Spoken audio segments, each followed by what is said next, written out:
Chapter 13. The Girl with the Anxious Eyes. We lunched with an excellent appetite. I understood well enough that Poirot did not wish to discuss the tragedy where we could so easily be overheard. But, as is usual when one topic fills the mind to the exclusion of everything else, no other subject of interest seemed to present itself. For a while we ate in silence, and then Poirot observed maliciously, "Eh bien! And your indiscretions? You recount them not." I felt myself blushing. "Oh, you mean this morning?" I endeavored to adopt a tone of absolute nonchalance. But I was no match for Poirot. In a very few minutes, he had extracted the whole story from me, his eyes twinkling as he did so. "Tiens! A story of the most romantic. What is her name, this charming young lady?" I had to confess that I did not know. "Still more romantic. The first rencontre in the train from Paris, the second here. Journeys end in lovers' meetings, is not that the saying?" "Don't be an ass, Poirot. Yesterday it was Mademoiselle de Breuil, today it is Mademoiselle Cinderella. Decidedly you have the heart of a Turk, Hastings. You should establish a harem. It's all very well to rag me. Mademoiselle de Breuil is a very beautiful girl, and I do admire her immensely. I don't mind admitting it. The other's nothing. I don't suppose I shall ever see her again. She was quite amusing to talk to just for a railway journey, but she's not the kind of girl I should ever get keen on." "Why?" "Well, it sounds snobbish perhaps, but she's not a lady, not in any sense of the word." Poirot nodded thoughtfully. There was less raillery in his voice as he asked, "You believe, then, in birth and breeding?" "I may be old-fashioned, but I certainly don't believe in marrying out of one's class. It never answers." "I agree with you, mon ami. 99 times out of 100, it is as you say. But there is always the 100th time. Still, that does not arise, as you do not propose to see the lady again." His last words were almost a question, and I was aware of the sharpness with which he darted a glance at me. And before my eyes, writ large in letters of fire, I saw the words Hotel du Fer, and I heard again her voice saying, "Come and look me up," and my own answering with empressement, "I will." Well, what of it? I had meant to go at the time. But since then, I have had time to reflect. I did not like the girl. Thinking it over in cold blood, I came to the conclusion that I disliked her intensely. I had got hauled over the coals for foolishly gratifying her morbid curiosity, and I had not the least wish to see her again. I answered Poirot lightly enough. "She asked me to look her up, but of course I shan't." "Why of course?" "Well, I don't want to." "I see." He studied me attentively for some minutes. "Yes, I see very well. And you are wise. Stick to what you have said." "That seems to be your invariable advice," I remarked, rather piqued. "Ah, my friend, have faith in Papa Poirot. Some day, if you permit, I will arrange you a marriage of great suitability." "Thank you," I said, laughing, "but the prospect leaves me cold." Poirot sighed and shook his head. "Les Anglais," he murmured. "No method, absolutely none whatsoever. They leave all to chance." He frowned and altered the position of the salt shaker. "Mademoiselle Cinderella is staying at the Hotel d'Angleterre. You told me, did you not?" "No. Hotel du Fer. True, I forgot." A moment's misgiving shot across my mind. Surely I had never mentioned any hotel to Poirot. I looked across at him and felt reassured. He was cutting his bread into neat little squares, completely absorbed in his task. He must have fancied I had told him where the girl was staying. We had coffee outside facing the sea. Poirot smoked one of his tiny cigarettes and then drew his watch from his pocket. "The train to Paris leaves at 2:25, he observed. "I should be starting." "Paris!" I cried. That is what I said, mon ami. You are going to Paris? But why? He replied very seriously. To look for the murderer of Monsieur Renauld. You think he is in Paris? I am quite certain that he is not. Nevertheless, it is there that I must look for him. You do not understand, but I will explain it all to you in good time. Believe me, this journey to Paris is necessary. I shall not be away long. In all probability, I shall return tomorrow. I do not propose that you should accompany me. Remain here and keep an eye on Giraud. Also, cultivate the society of Monsieur Renauld Fils. And thirdly, if you wish, endeavor to cut him out with Mademoiselle Martha.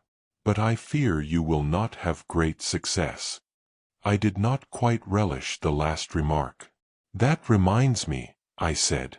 I meant to ask you how you knew about those two. Mon ami, I know human nature. Throw together a boy like young Renauld and a beautiful girl like Mademoiselle Martha, and the result is almost inevitable. Then, the quarrel. It was money or a woman, and, remembering Leonie's description of the lad's anger, I decided on the latter. So I made my guess, and I was right. And that was why you warned me against setting my heart on the lady? You already suspected that she loved young Renauld. Poirot smiled. At any rate, I saw that she had anxious eyes. That is how I always think of Mademoiselle de Breuil, as the girl with the anxious eyes. His voice was so grave that it impressed me uncomfortably. What do you mean by that, Poirot? I fancy, my friend, that we shall see before very long. But I must start. You've oceans of time. Perhaps. But I like plenty of leisure at the station. I do not wish to rush, to hurry, to excite myself. At all events, I said, rising, I will come and see you off. You will do nothing of the sort. I forbid it. He was so peremptory that I stared at him in surprise. He nodded emphatically. I mean it, mon ami. Au revoir. You permit that I embrace you? Ah, no, I forget that it is not the English custom. Un poignée de main, alors. I felt rather at a loose end after Poirot had left me. I strolled down the beach and watched the bathers, without feeling energetic enough to join them. I rather fancied that Cinderella might be disporting herself amongst them in some wonderful costume, but I saw no signs of her. I strolled aimlessly along the sands towards the farther end of the town. It occurred to me that, after all, it would only be a decent feeling on my part to inquire after the girl, and it would save trouble in the end. The matter would then be finished with. There would be no need for me to worry about her any further. But, if I did not go at all, she might quite possibly come and look me up at the villa, and that would be annoying in every way. Decidedly, it would be better to pay a short call, in the course of which I could make it quite clear that I could do nothing further for her in my capacity as showman. Accordingly, I left the beach and walked inland. I soon found the Hotel du Fer, a very unpretentious building. It was annoying in the extreme not to know the lady's name, and, to save my dignity, I decided to stroll inside and look around. Probably I should find her in the lounge. Merlinville was a small place. You left your hotel to go to the beach, and you left the beach to return to the hotel. There were no other attractions. There was a casino being built, but it was not yet completed. I had walked the length of the beach without seeing her. Therefore she must be in the hotel. I went in. Several people were sitting in the tiny lounge, but my quarry was not amongst them. I looked into some other rooms, but there was no sign of her. I waited for some time, until my impatience got the better of me. I took the concierge aside and slipped 5 francs into his hand. I wish to see a lady who is staying here. A young English lady, small and dark. I am not sure of her name. The man shook his head and seemed to be suppressing a grin. There is no such lady as you describe staying here. She is possibly American, I suggested. These fellows are so stupid. But the man continued to shake his head. No, monsieur. There are only 6 or 7 English and American ladies altogether, and they are all much older than the lady you are seeking. It is not here that you will find her, monsieur. He was so positive that I felt doubts. But the lady told me she was staying here. Monsieur must have made a mistake, or it is more likely the lady did, since there has been another gentleman here inquiring for her. What is that you say? I cried, surprised. But yes, monsieur. A gentleman who described her just as you have done. What was he like? He was a small gentleman, well-dressed, very neat, very spotless, the mustache very stiff, the head of a peculiar shape, and the eyes green. Poirot. So that was why he refused to let me accompany him to the station. The impertinence of it! I would thank him not to meddle in my concerns. Did he fancy I needed a nurse to look after me? Thanking the man, I departed, somewhat at a loss, and still much incensed with my meddlesome friend. I regretted that he was, for the moment, out of reach. I should have enjoyed telling him what I thought of his unwarranted interference. Had I not distinctly told him that I had no intention of seeing the girl? Decidedly, one's friends can be too zealous. But where was the lady? I set aside my wrath and tried to puzzle it out. Evidently, through inadvertence, she had named the wrong hotel. Then another thought struck me. Was it inadvertence? Or had she deliberately withheld her name and given me the wrong address? The more I thought about it, the more I felt convinced that this last surmise of mine was right. For some reason or other, she did not wish to let the acquaintance ripen into friendship, and though half an hour earlier this had been precisely my own view, I did not enjoy having the tables turned upon me. The whole affair was profoundly unsatisfactory, and I went up to the Villa Genevieve in a condition of distinct ill humor. I did not go to the house but went up the path to the little bench by the shed and sat there moodily enough. I was distracted from my thoughts by the sound of voices close at hand. In a second or two, I realized that they came, not from the garden I was in, but from the adjoining garden of the Villa Marguerite, and that they were approaching rapidly. A girl's voice was speaking, a voice that I recognized as that of the beautiful Martha. "Chérie," she was saying, "is it really true? Are all our troubles over?" "You know it, Martha," Jack Renauld replied. "Nothing can part us now, beloved. The last obstacle to our union is removed. Nothing can take you from me." "Nothing," the girl murmured. "Oh, Jack, Jack, I am afraid." I had moved to depart, realizing that I was quite unintentionally eavesdropping. As I rose to my feet, I caught sight of them through a gap in the hedge. They stood together facing me, the man's arm round the girl, his eyes looking into hers. They were a splendid-looking couple, the dark, well-knit boy and the fair young goddess. They seemed made for each other as they stood there, happy in spite of the terrible tragedy that overshadowed their young lives. But the girl's face was troubled, and Jack Renauld seemed to recognize it, as he held her closer to him and asked, "But what are you afraid of, darling? What is there to fear, now?" And then I saw the look in her eyes, the look Poirot had spoken of, as she murmured, so that I almost guessed at the words, "I am afraid, for you." I did not hear young Renaud's answer, for my attention was distracted by an unusual appearance a little farther down the hedge. There appeared to be a brown bush there, which seemed odd to say the least of it, so early in the summer. I stepped along to investigate, but, at my advance, the brown bush withdrew itself precipitately and faced me with a finger to its lips. It was Giraud. Enjoining caution, he led the way round the shed until we were out of earshot. "What were you doing there?" I asked. "Exactly what you were doing, listening." "But I was not there on purpose." "Ah," said Giraud. "I was." As always, I admired the man whilst disliking him. He looked me up and down with a sort of contemptuous disfavor. You didn't help matters by butting in. I might have heard something useful in a minute. What have you done with your old fossil? Monsieur Poirot has gone to Paris, I replied coldly. And I can tell you, Monsieur Giraud, that he is anything but an old fossil.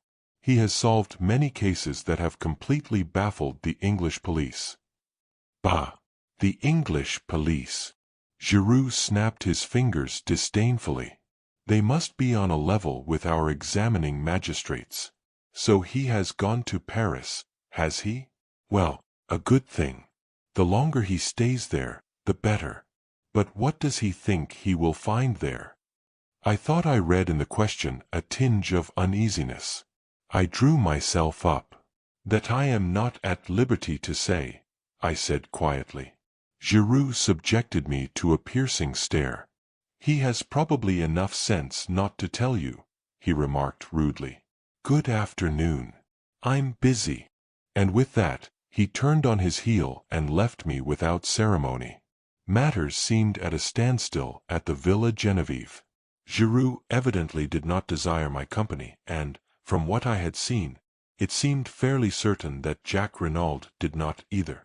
I went back to the town, had an enjoyable bath, and returned to the hotel. I turned in early, wondering whether the following day would bring forth anything of interest. I was wholly unprepared for what it did bring forth. I was eating my petit déjeuner in the dining room when the waiter, who had been talking to someone outside, came back in obvious excitement. He hesitated for a minute, fidgeting with his napkin, and then burst out. Monsieur will pardon me, but he is connected, is he not, with the affair at the Villa Genevieve? Yes, I said eagerly. Why? Monsieur has not heard the news, though? What news? That there has been another murder there last night. What? Leaving my breakfast, I caught up my hat and ran as fast as I could. Another murder, and Poirot away. What fatality! But who had been murdered? I dashed in at the gate. A group of the servants was in the drive, talking and gesticulating. I caught hold of Françoise. What has happened? Oh, monsieur, monsieur, another death. It is terrible. There is a curse upon the house. But yes, I say it, a curse. They should send for Monsieur le Curé to bring some holy water. Never will I sleep another night under that roof. It might be my turn, who knows? She crossed herself. Yes, I cried. But who has been killed? Do I know me? A man, a stranger. They found him up there, in the shed, not 100 yards from where they found poor monsieur. And that is not all. He is stabbed to the heart with the same dagger. Chapter 14. The Second Body. Waiting for no more, I turned and ran up the path to the shed. The two men on guard there stood aside to let me pass, and, filled with excitement, I entered. The light was dim. The place was a mere rough wooden erection to keep old pots and tools in. I had entered impetuously, but on the threshold, I checked myself, fascinated by the spectacle before me. Giraud was on his hands and knees, a pocket torch in his hand with which he was examining every inch of the ground. He looked up with a frown at my entrance. Then his face relaxed a little in a sort of good-humored contempt. Ah, c'est l'anglais. Enter then. Let us see what you can make of this affair. Rather stung by his tone, I stooped my head and passed in. There he is, said Giraud, flashing his torch to the far corner. I stepped across. The dead man lay straight upon his back.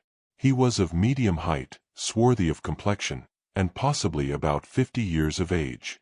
He was neatly dressed in a dark blue suit, well cut and probably made by an expensive tailor, but not new. His face was terribly convulsed, and on his left side, just over the heart, the hilt of a dagger stood up, black and shining. I recognized it. It was the same dagger I had seen reposing in the glass jar the preceding morning. I'm expecting the doctor any minute, explained Giraud. although we hardly need him. There's no doubt what the man died of. He was stabbed to the heart, and death must have been pretty well instantaneous. When was it done? Last night. Giraud shook his head. Hardly. I don't lay down the law on medical evidence, but the man's been dead well over 12 hours. When do you say you last saw that dagger? About 10 o'clock yesterday morning.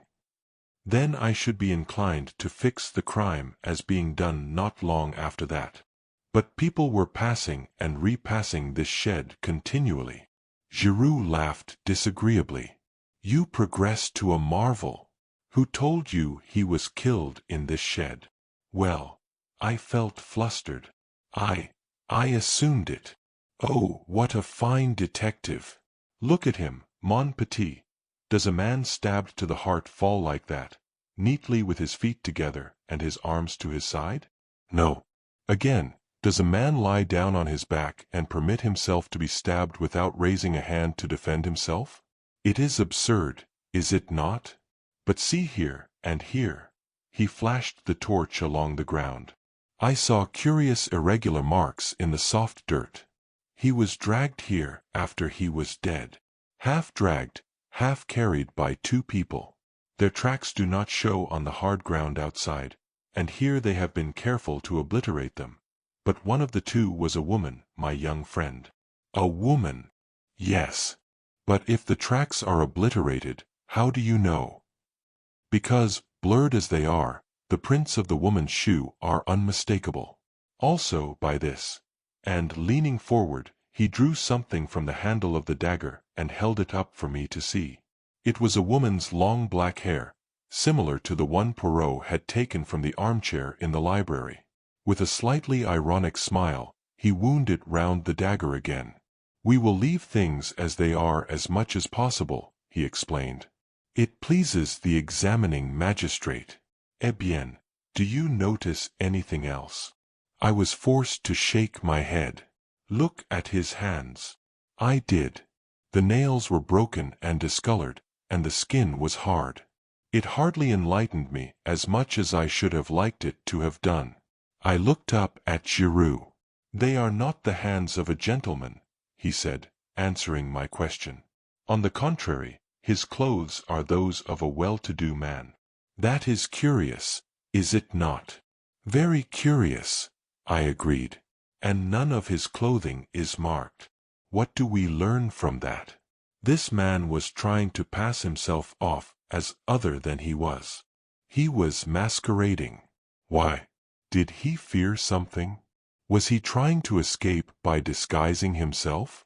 As yet we do not know, but one thing we do know, he was as anxious to conceal his identity as we are to discover it.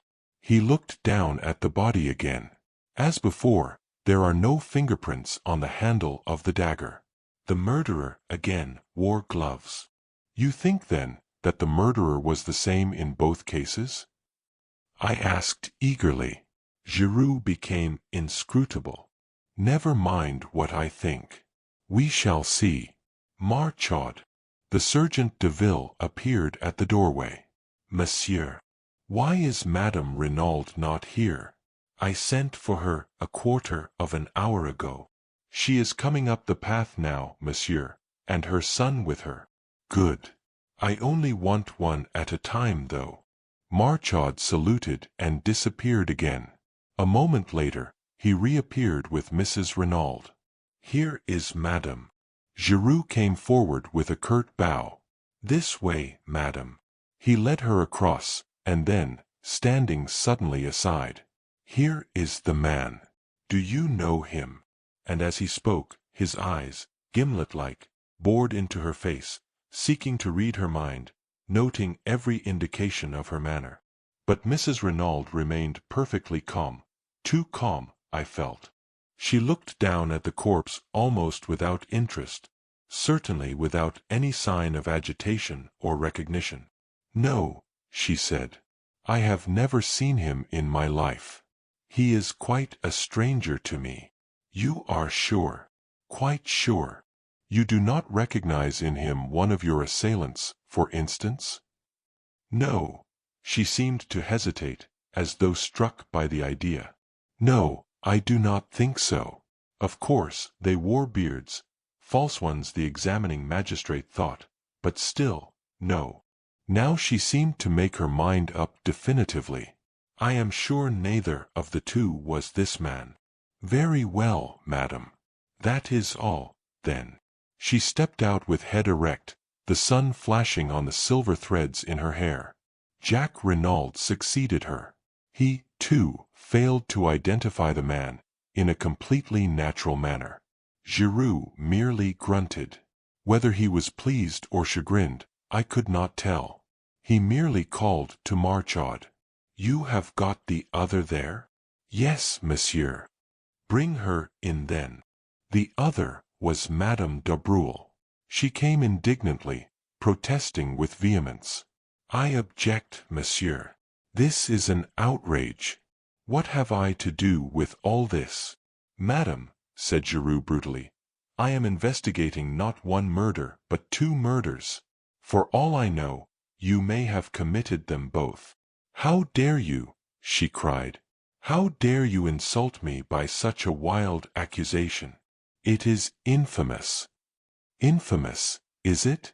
What about this?" Stooping, he again detached the hair, and held it up. "Do you see this, madam?" He advanced towards her. "You permit that I see whether it matches?" With a cry, she started backward, white to the lips. "It is false, I swear it. I know nothing of the crime, of either crime. Anyone who says I do lies.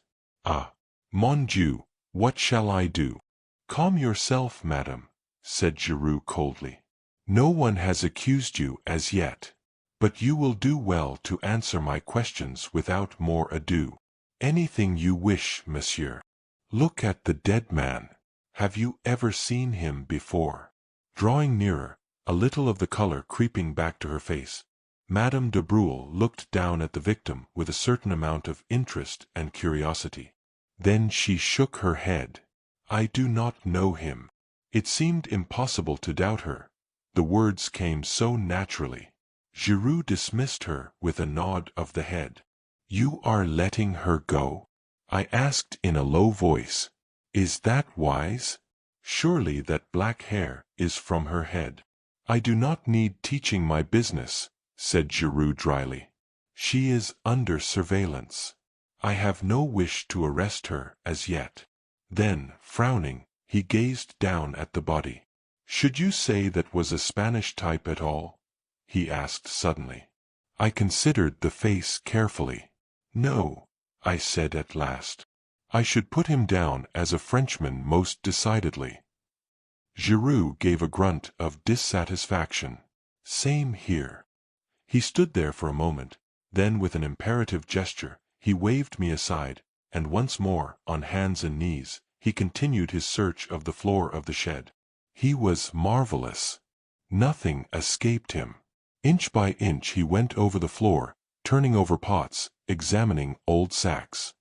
He pounced on a bundle by the door, but it proved to be only a ragged coat and trousers, and he flung it down again with a snarl.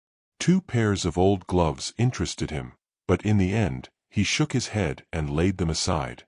Then he went back to the pots, methodically turning them over one by one. In the end, he rose to his feet and shook his head thoughtfully. He seemed baffled and perplexed.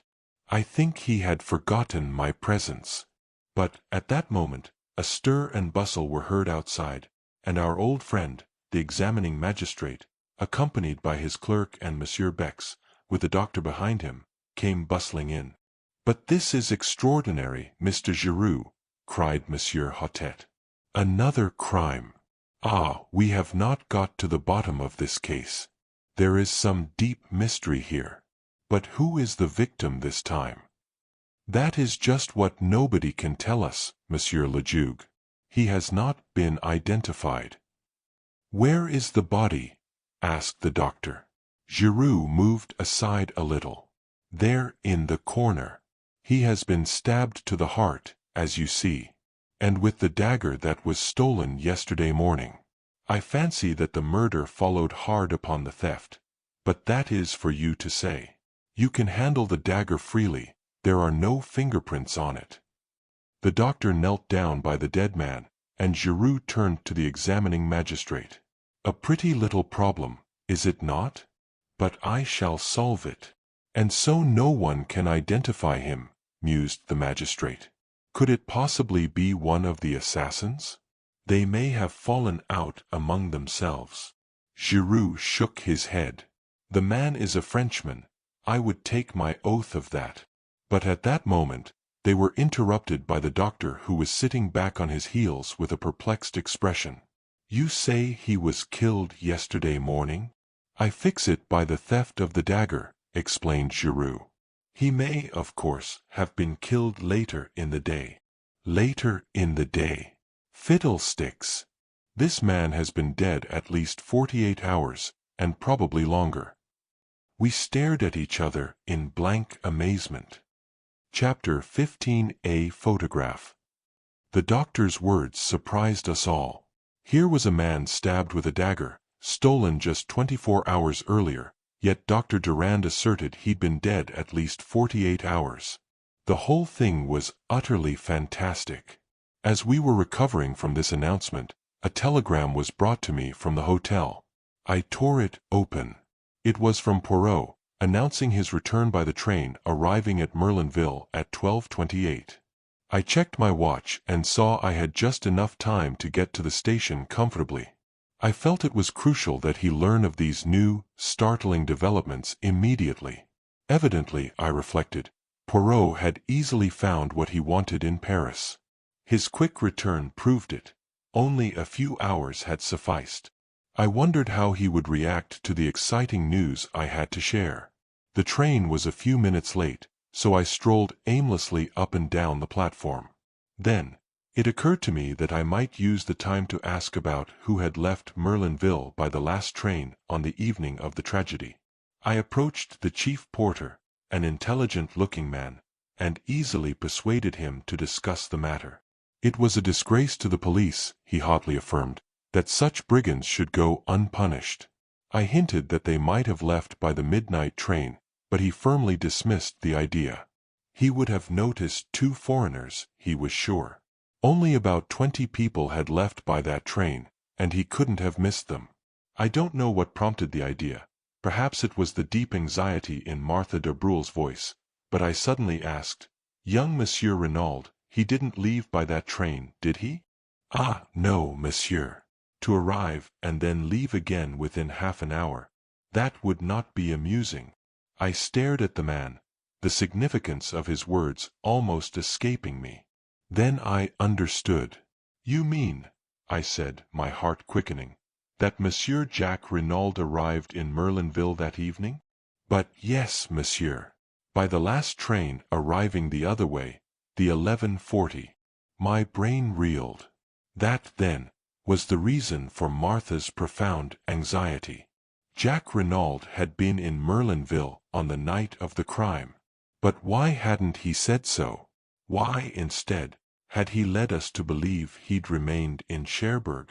Remembering his frank, boyish face, I could hardly believe he had any connection to the crime. Yet, why this silence on such a vital matter? One thing was certain. Martha had known all along. Hence her anxiety, and her eager questioning of Poirot to see if anyone was suspected. My thoughts were interrupted by the train's arrival, and in another moment, I was greeting Poirot. The little man was radiant. He beamed and spoke loudly, and, forgetting my English reserve, embraced me warmly on the platform. My dear friend, I have succeeded marvelously. Indeed? I'm delighted to hear it. Have you heard the latest here? How would I have heard anything? There have been developments, The brave Giraud, he has made an arrest? Or perhaps even arrests. Ah, but I will make him look foolish, that one. But where are you taking me, my friend? Are we not going to the hotel? It is necessary that I attend to my mustaches. They are deplorably limp from the heat of traveling. Also, no doubt, there is dust on my coat. And my tie, I must rearrange that. I cut short his protests. My dear Poirot, never mind all that. We must go to the villa at once. There has been another murder. I have often been disappointed when I thought I was giving my friend important news. Either he already knew it, or he dismissed it as irrelevant, and in the latter case, events usually proved him right. But this time, I couldn't complain of missing my effect. Never have I seen a man so flabbergasted. His jaw dropped. All the jauntiness left him. He stared at me, open-mouthed. What is that you say? Another murder. Ah, then, I am entirely wrong. I have failed. Giraud may mock me. He will have reason. You didn't expect it, then? Not in the least. It demolishes my theory. It ruins everything. No. He stopped dead, thumping himself on the chest. It is impossible. I cannot be wrong. The facts, taken methodically and in their proper order, allow only one explanation. I must be right. I am right. But then... He interrupted me. Wait, my friend. I must be right, therefore this new murder is impossible unless... Oh, wait, I implore you. Say no word. He was silent for a moment or two, then, resuming his normal manner, he said in a quiet, assured voice, "The victim is a man of middle age. His body was found in the locked shed near the scene of the crime and had been dead at least 48 hours. And it is most probable that he was stabbed in a similar manner to Monsieur Renauld, though not necessarily in the back." It was my turn to gape, and gape I did. In all my time knowing Poirot, he had never done anything so amazing. And, almost inevitably, a doubt crossed my mind. "Poirot," I cried, "you're pulling my leg. You've heard all about it already." He turned his earnest gaze upon me reproachfully. Would I do such a thing? I assure you that I have heard nothing whatsoever. Did you not observe the shock your news was to me? But how on earth could you know all that? I was right then. But I knew it. The little gray cells, my friend, the little gray cells. They told me. Thus, and in no other way, could there have been a second death. Now tell me all. If we go around to the left here, we can take a shortcut across the golf links, which will bring us to the back of the Villa Genevieve much more quickly. As we walked the way he indicated, I recounted all I knew. Poirot listened attentively. The dagger was in the wound, you say? That is curious. You are sure it was the same one? Absolutely certain. That's what makes it so impossible. Nothing is impossible. There may have been two daggers. I raised my eyebrows. Surely that is highly unlikely? It would be a most extraordinary coincidence. You speak as usual, without reflection, Hastings. In some cases, two identical weapons would be highly improbable. But not here. This particular weapon was a war souvenir, made to Jack Renaud's orders. It is really highly unlikely, when you think about it, that he would have had only one made. Very probably, he would have another for his own use. But nobody has mentioned such a thing, I objected. A hint of the lecturer crept into Poirot's tone. My friend, in working on a case, one does not only consider the things that are mentioned. There is no reason to mention many things which may be important. Equally, there is often an excellent reason for not mentioning them. You can take your choice of the two motives. I was silent, impressed in spite of myself. Another few minutes brought us to the famous shed. We found all our friends there, and after an exchange of polite pleasantries, Poirot began his task. Having watched Giraud at work, I was keenly interested. Poirot gave only a cursory glance at the surroundings. The only thing he examined was the ragged coat and trousers by the door. A disdainful smile rose to Giraud's lips, and as if noticing it, Poirot flung the bundle down again. "Old clothes of the gardeners?" he queried. "Exactly," said Giraud. Poirot knelt by the body. His fingers were rapid but methodical. He examined the texture of the clothes and satisfied himself that there were no marks on them. The boots he subjected to special care, also the dirty and broken fingernails. While examining the latter, he threw a quick question at Giraud. "You saw these?" "Yes, I saw them," replied the other. His face remained inscrutable. Suddenly Poirot stiffened. "Dr. Durand." "Yes." The doctor came forward. "There is foam on the lips. You observed it." "I didn't notice it, I must admit." "But you observe it now?" "Oh, certainly." Poirot again shot a question at Giraud. "You noticed it without doubt?" The other did not reply. Poirot proceeded. The dagger had been withdrawn from the wound. It rested in a glass jar beside the body. Poirot examined it, then he studied the wound closely. When he looked up, his eyes were excited and shone with the green light I knew so well. "It is a strange wound, this. It has not bled. There is no stain on the clothes. The blade of the dagger is slightly discolored, that is all. What do you think, Monsieur le Docteur?" "I can only say that it is most abnormal." "It is not abnormal at all. It is most simple. The man was stabbed after he was dead." And stilling the clamor of voices that arose with a wave of his hand, Poirot turned to Giraud and added, "Monsieur Giraud agrees with me, do you not, monsieur?" Whatever Giraud's real belief, he accepted the position without moving a muscle. Calmly and almost scornfully, he replied, "Certainly, I agree." The murmur of surprise and interest broke out again. "But what an idea!" cried Monsieur Hautet. "To stab a man after he is dead! Barbaric! Unheard of! Some unappeasable hate, perhaps." "No, Monsieur le Juge," said Poirot. "I should fancy it was done quite cold-bloodedly, to create an impression." "What impression?" "The impression it nearly did create," returned Poirot, oracularly. Monsieur Bex had been thinking. "How, then, was the man killed?" "He was not killed. He died. He died, Monsieur le Juge, if I am not much mistaken, of an epileptic fit." This statement of Poirot's again aroused considerable excitement. Dr. Durand knelt down again and made a searching examination. At last, he rose to his feet. "Well, Monsieur le Docteur?" "Monsieur Poirot, I am inclined to believe that you are correct in your assertion. I was misled to begin with.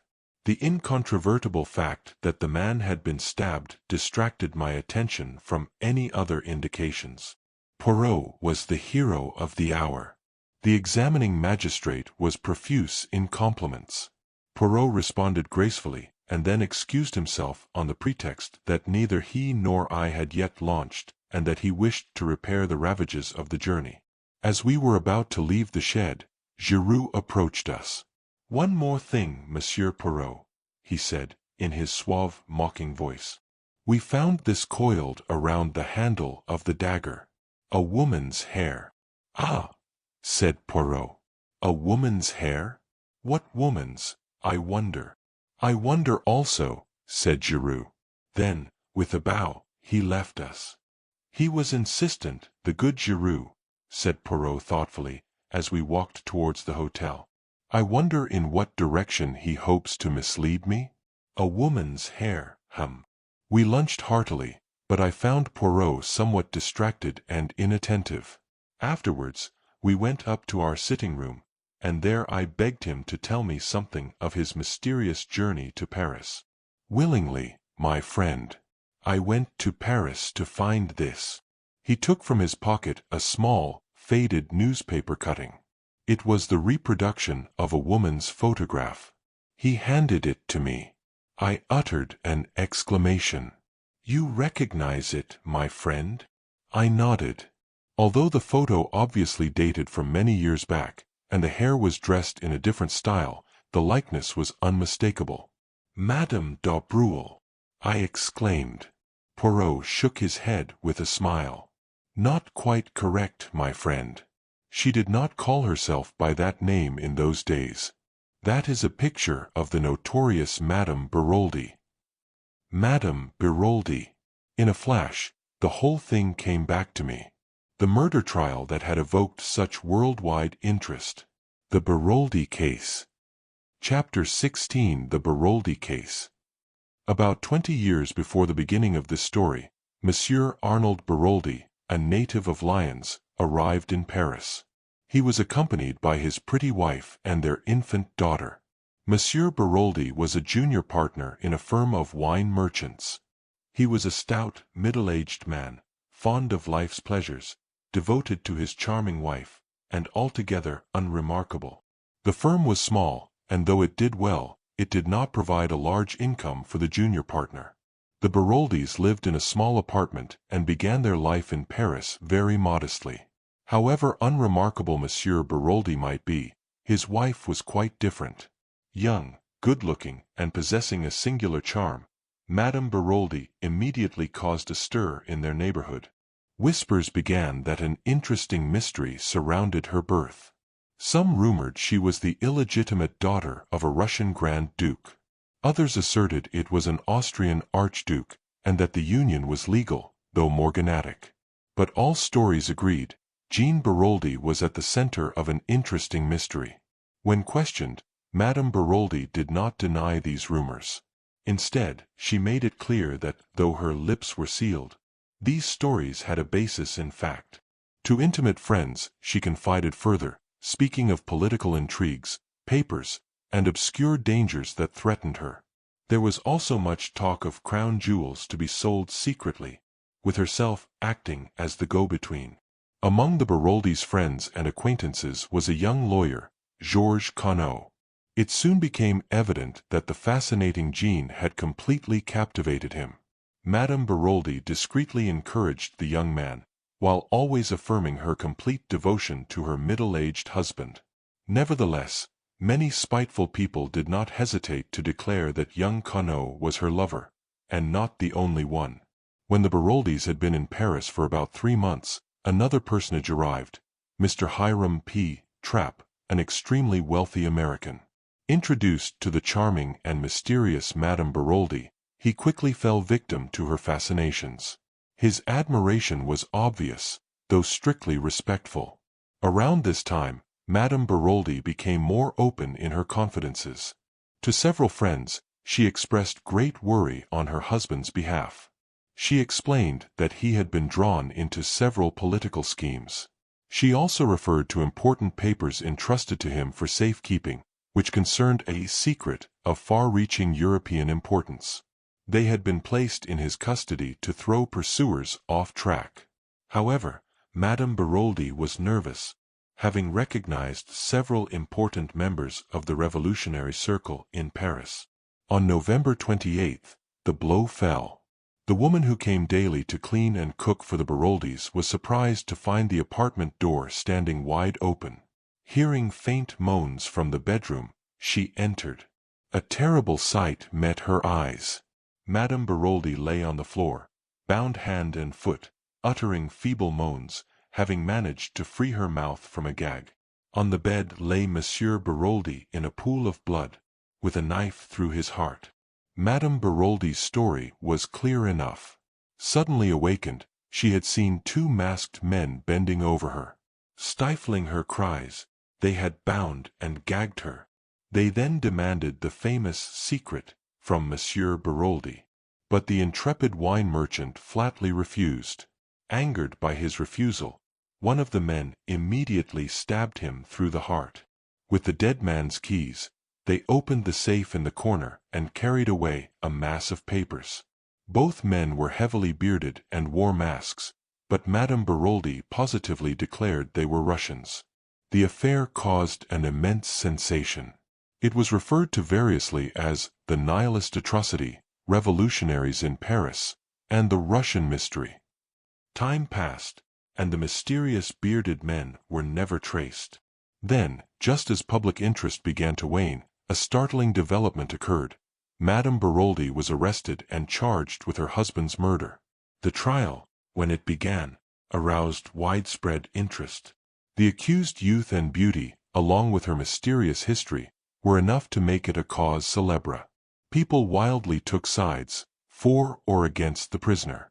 But her supporters received several severe setbacks. Madame Beroldy's romantic past, her royal blood, and the mysterious intrigues in which she claimed to be involved were shown to be mere fantasies.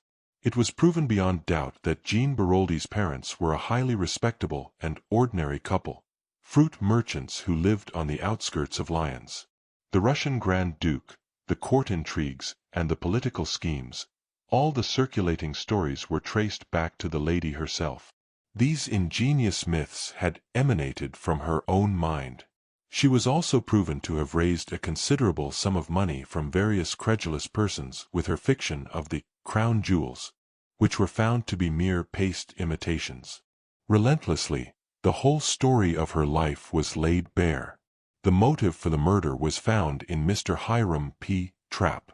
Mr. Trapp did his best, but under relentless and skillful cross-examination, he was forced to admit that he loved the lady, and that, had she been free, he would have asked her to be his wife.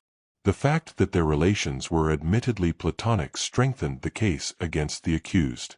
Prevented from becoming his mistress by the man's honorable nature, Jean Beroldy had conceived the monstrous plan of ridding herself of her elderly, undistinguished husband, and becoming the wife of the rich American. Throughout, Madame Beroldy confronted her accusers with complete composure and self-possession. Her story never varied. She continued to strenuously declare her royal birth, and that she had been substituted for the fruit seller's daughter at an early age. Absurd and completely unsubstantiated as these statements were, a great number of people implicitly believed them. But the prosecution was implacable. It denounced the masked Russians as a myth and asserted that the crime had been committed by Madame Beroldy and her lover, Georges Conneau. A warrant was issued for Conneau's arrest, but he had wisely disappeared. Evidence showed that the bonds securing Madame Beroldy were so loose that she could easily have freed herself. Then, towards the close of the trial, a letter, posted in Paris, was sent to the public prosecutor. It was from Georges Conneau, and, without revealing his whereabouts, it contained a full confession of the crime. He declared that he had indeed struck the fatal blow at Madame Beroldy's instigation. The crime had been planned between them. Believing her husband ill-treated her, and maddened by his own passion for her, a passion he believed she returned, he had planned the crime and struck the fatal blow to free the woman he loved from a hateful bondage. Now, for the first time, he learned of Mr. Hiram P. Trapp and realized that the woman he loved had betrayed him. She did not wish to be free for his sake, but to marry the wealthy American. She had used him as a pawn. Now, in his jealous rage, he turned and denounced her, declaring that he had acted at her instigation throughout. Then Madame Beroldy proved herself the remarkable woman she undoubtedly was. Without hesitation, she abandoned her previous defense and admitted that the Russians were a pure invention on her part. The real murderer was Georges Conneau. Maddened by passion, he had committed the crime, vowing that if she did not keep silent, he would enact a terrible vengeance upon her. Terrified by his threats, she had consented, also fearing that if she told the truth, she might be accused of complicity. But she had steadfastly refused to have anything more to do with her husband's murderer. It was in revenge for this attitude that he had written the letter accusing her. She swore solemnly that she had had nothing to do with planning the crime, that she had awoke on that memorable night to find Georges Conneau standing over her, the blood-stained knife in his hand. It was a close call. Madame Beroldy's story was hardly credible. But this woman, whose fairy tales of royal intrigues had been so easily accepted, possessed the supreme art of making herself believed. Her address to the jury was a masterpiece. Tears streaming down her face, she spoke of her child, of her woman's honor, and her desire to keep her reputation untarnished for her child's sake. She admitted that, Georges Conneau having been her lover, she might perhaps be held morally responsible for the crime, but, before God, nothing more. She knew she had committed a grave fault in not denouncing Conneau to the law, but she declared in a broken voice that no woman could have done such a thing. She had loved him. Could she be the one to send him to the guillotine? She had been guilty of much, but she was innocent of the terrible crime imputed to her. However that may have been, her eloquence and personality won the day. Madame Beroldy, amidst unparalleled excitement, was acquitted. Despite the utmost efforts of the police, Georges Conneau was never traced. As for Madame Beroldy, nothing more was heard of her. Taking her child with her, she left Paris to begin a new life.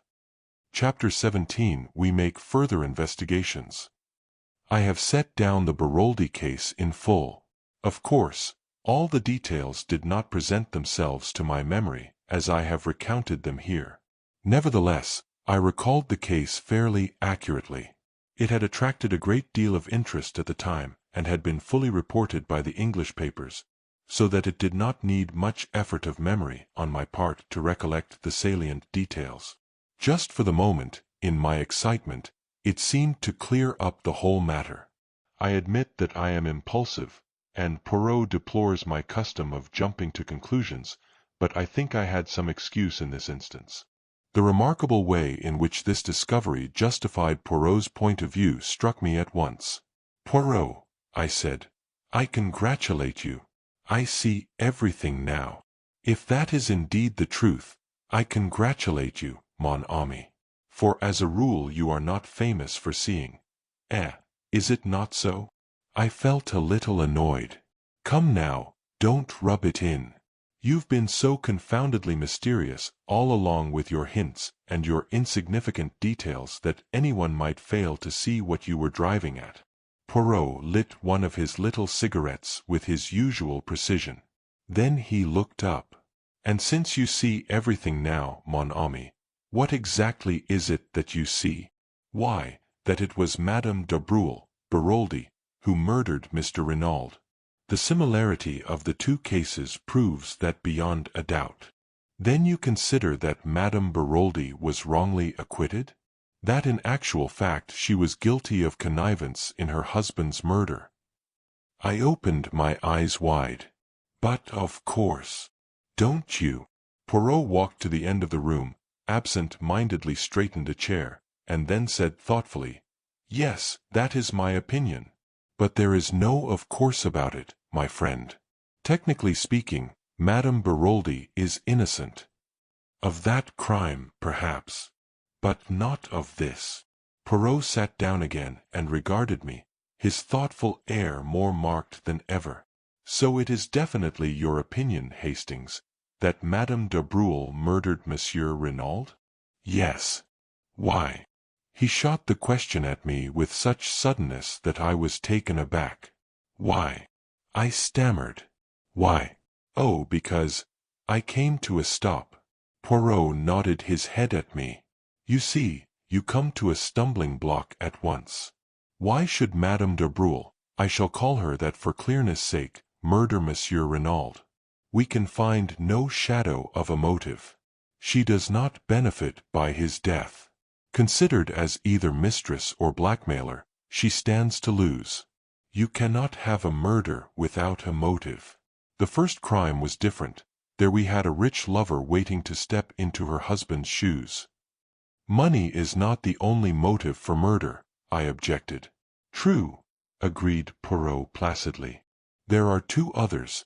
The crime passional is one. And there is the third rare motive, murder for an idea, which implies some form of mental derangement on the part of the murderer. Homicidal mania and religious fanaticism belong to that class. We can rule it out here. But what about the crime passional? Can you rule that out? If Madame de Breuil was Renaud's mistress, if she found that his affection was cooling, or if her jealousy was aroused in any way, might she not have struck him down in a moment of anger?" Poirot shook his head. "If, I say if, you note, Madame de Breuil was Renaud's mistress, he had not had time to tire of her. And in any case, you mistake her character. She is a woman who can simulate great emotional stress. She is a magnificent actress. but, looked at dispassionately, her life disproves her appearance. Throughout, if we examine it, she has been cold-blooded and calculating in her motives and actions. It was not to link her life with that of her young lover that she connived at her husband's murder. The rich American, for whom she probably did not care a button, was her objective. If she committed a crime, she would always do so for gain. Here there was no gain. Besides, how do you account for the digging of the grave? That was a man's work. She might have had an accomplice, I suggested, unwilling to relinquish my belief. I pass to another objection. You have spoken of the similarity between the two crimes. Wherein does that lie, my friend? I stared at him in astonishment. Why, Poirot, it was you who remarked on that. The story of the masked men, the secret, the papers. Poirot smiled a little. Do not be so indignant, I beg of you. I repudiate nothing. The similarity of the two stories links the two cases together inevitably. But reflect now on something very curious. It is not Madame de Breuil who tells us this tale. If it were, all would indeed be plain sailing. It is Madame Renauld. Is she then in league with the other? I can't believe that, I said slowly. If it is so, she must be the most consummate actress the world has ever known. Ta, said Poirot impatiently. Again you have the sentiment, and not the logic. If it is necessary for a criminal to be a consummate actress, then by all means assume her to be one. But is it necessary? I do not believe Madame Renauld to be in league with Madame de Breuil for several reasons, some of which I have already enumerated to you. The others are self-evident. Therefore, that possibility eliminated, we draw very near to the truth, which is, as always, very curious and interesting. Poirot, I cried, what more do you know? Mon ami, you must make your own deductions. You have access to the facts. Concentrate your gray cells. Reason, not like Giraud, but like Hercule Poirot. But are you sure? My friend, in many ways I have been an imbecile. But at last, I see clearly. You know everything.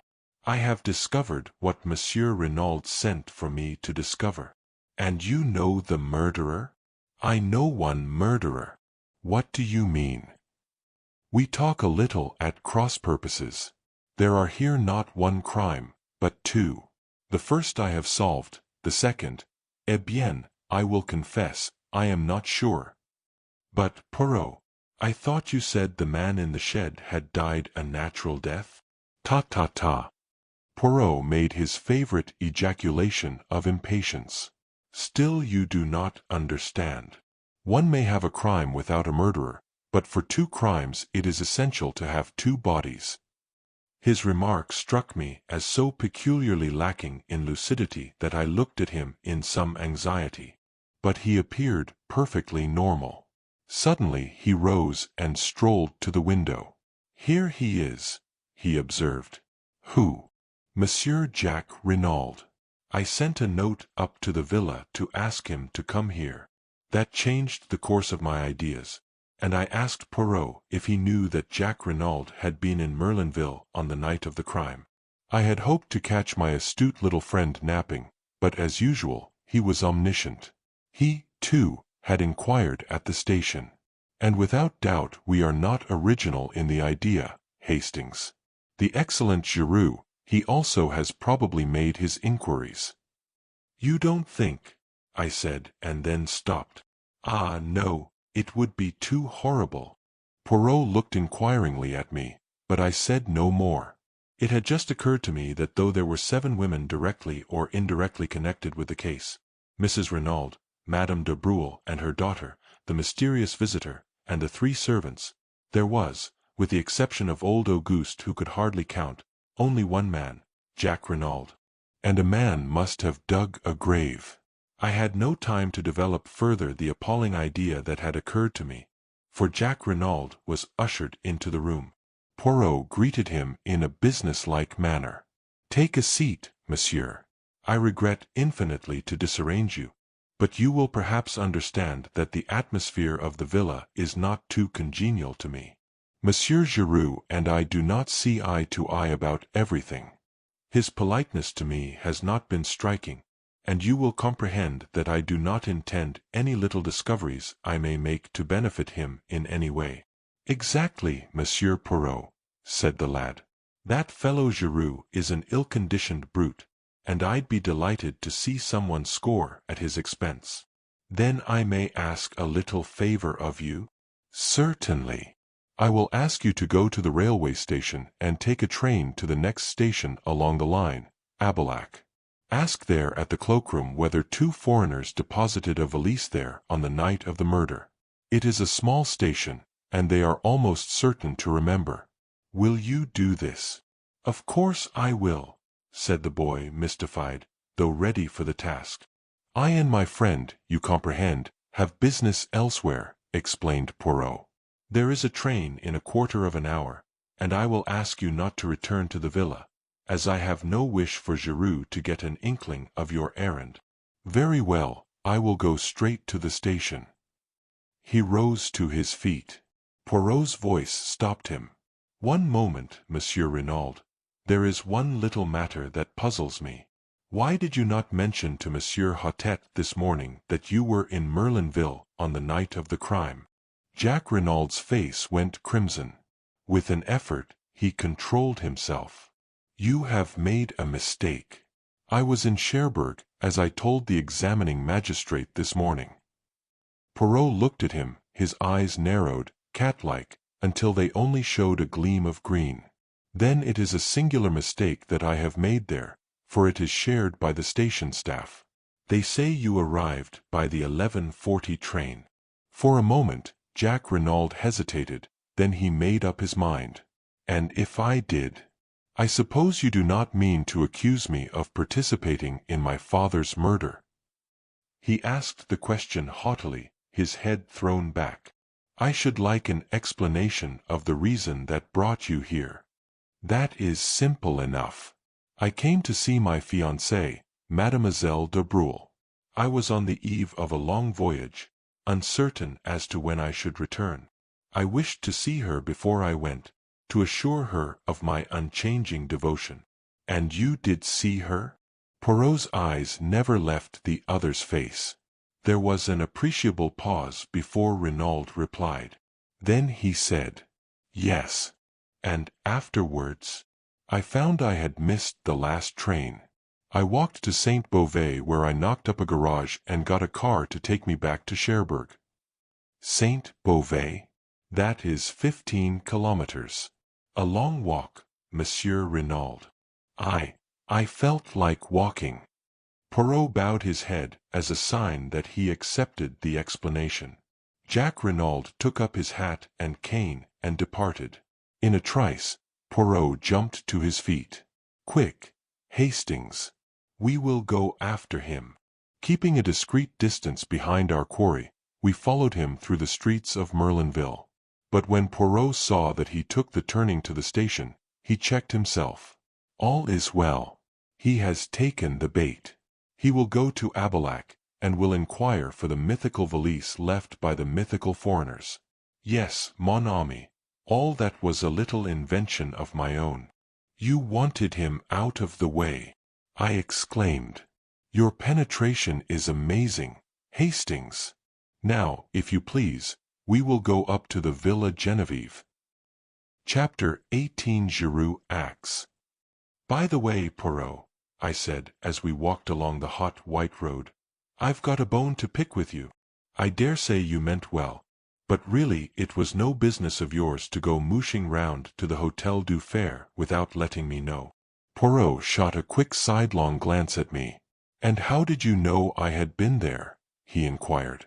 Much to my annoyance, I felt the color rising in my cheeks.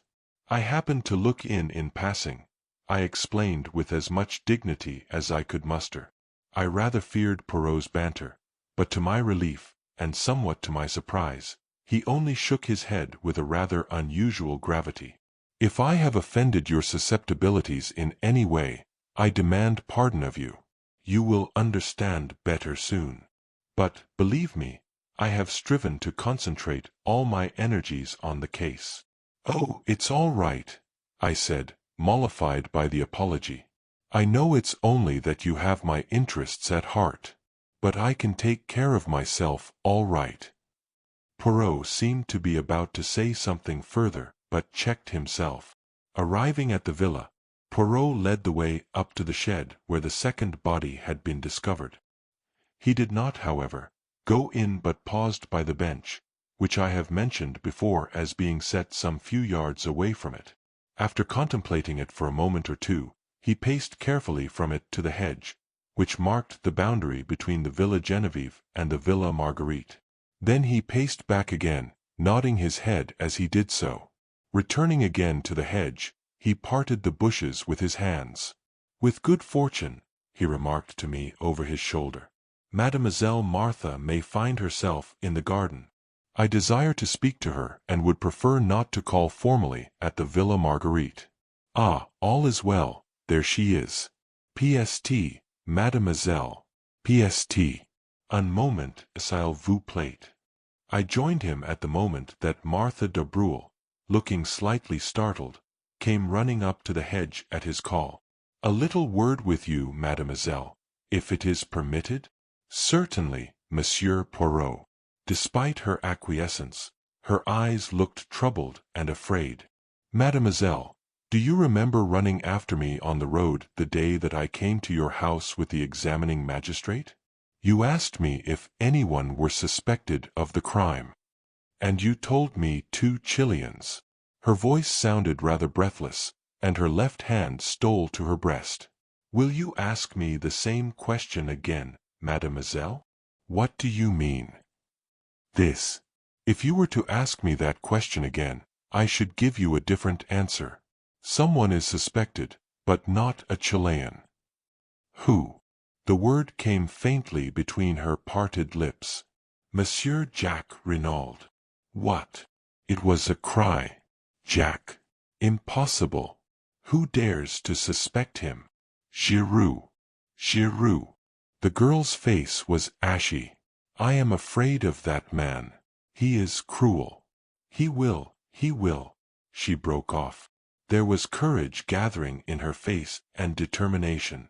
I realized in that moment that she was a fighter. Poirot, too, watched her intently. "You know, of course, that he was here on the night of the murder?" he asked. "Yes," she replied mechanically.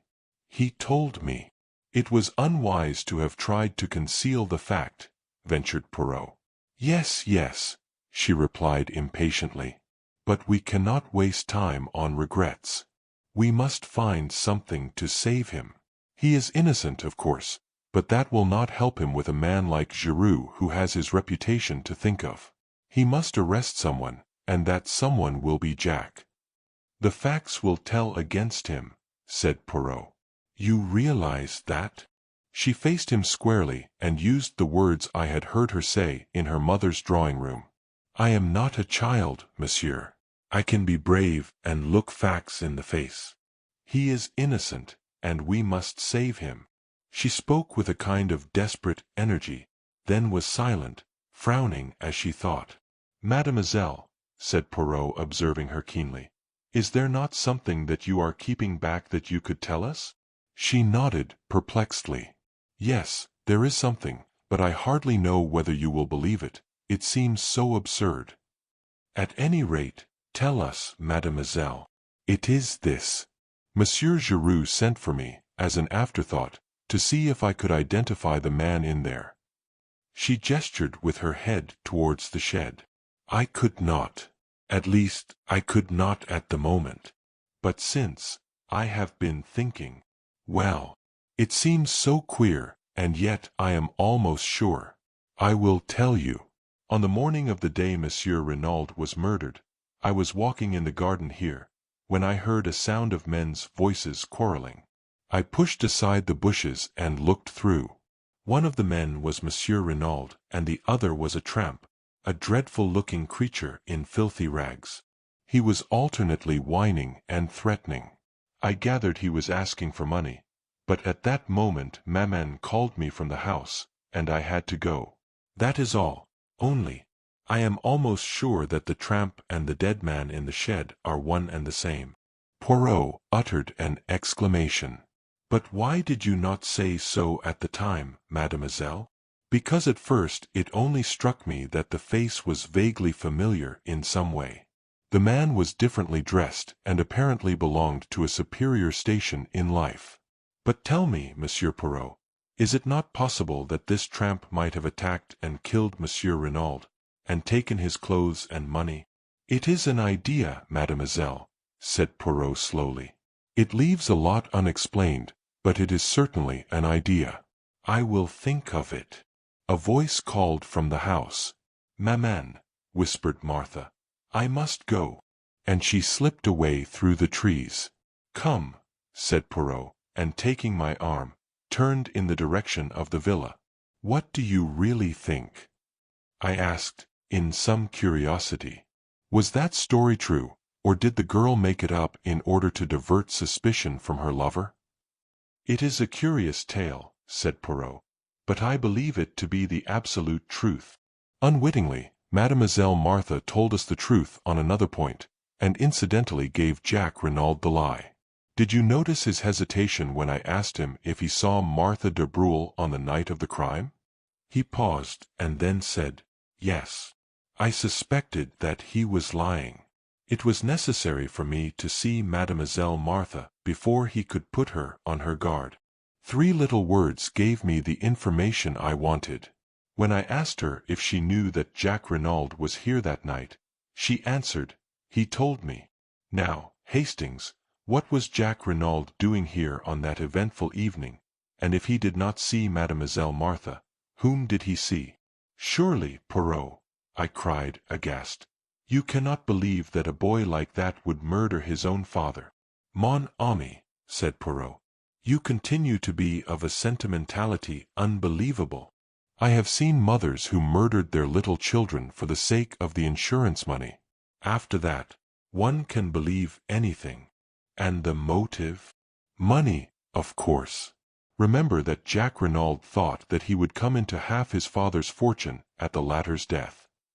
But the tramp, where does he come in?" Poirot shrugged his shoulders. "Giraud would say that he was an accomplice, an Apache who helped young Renauld to commit the crime, and who was conveniently put out of the way afterwards.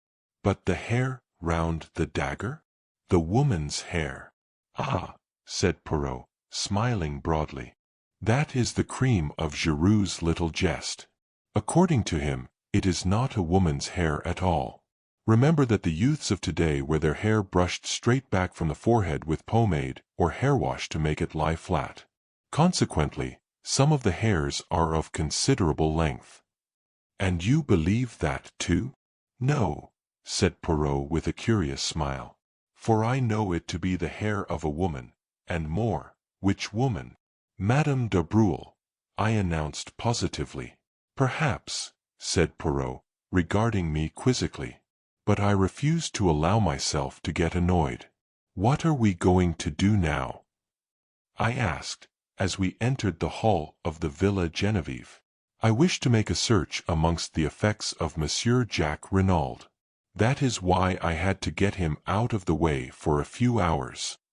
"But will not Giraud have searched already?" I asked doubtfully. "Of course. He builds a case, as a beaver builds a dam, with a fatiguing industry. But he will not have looked for the things that I am seeking. In all probability, he would not have seen their importance if they stared him in the face. Let us begin." Neatly and methodically, Poirot opened each drawer in turn, examined the contents, and returned them exactly to their places.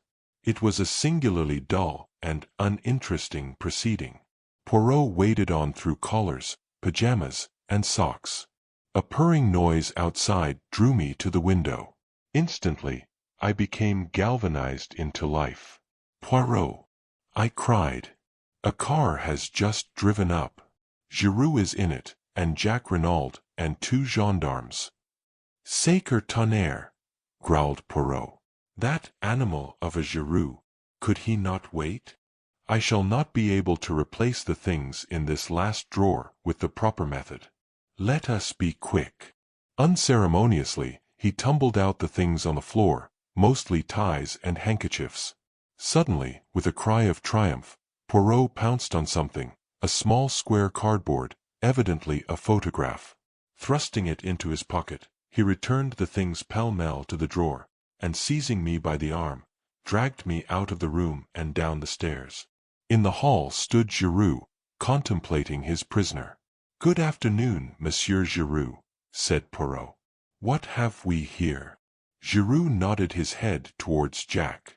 "He was trying to make a getaway, but I was too sharp for him. He is under arrest for the murder of his father, Monsieur Paul Renauld." Poirot wheeled to confront the boy who leaned limply against the door, his face ashy pale. "What do you say to that, jeune homme?" Jack Renauld stared at him stonily. "Nothing," he said.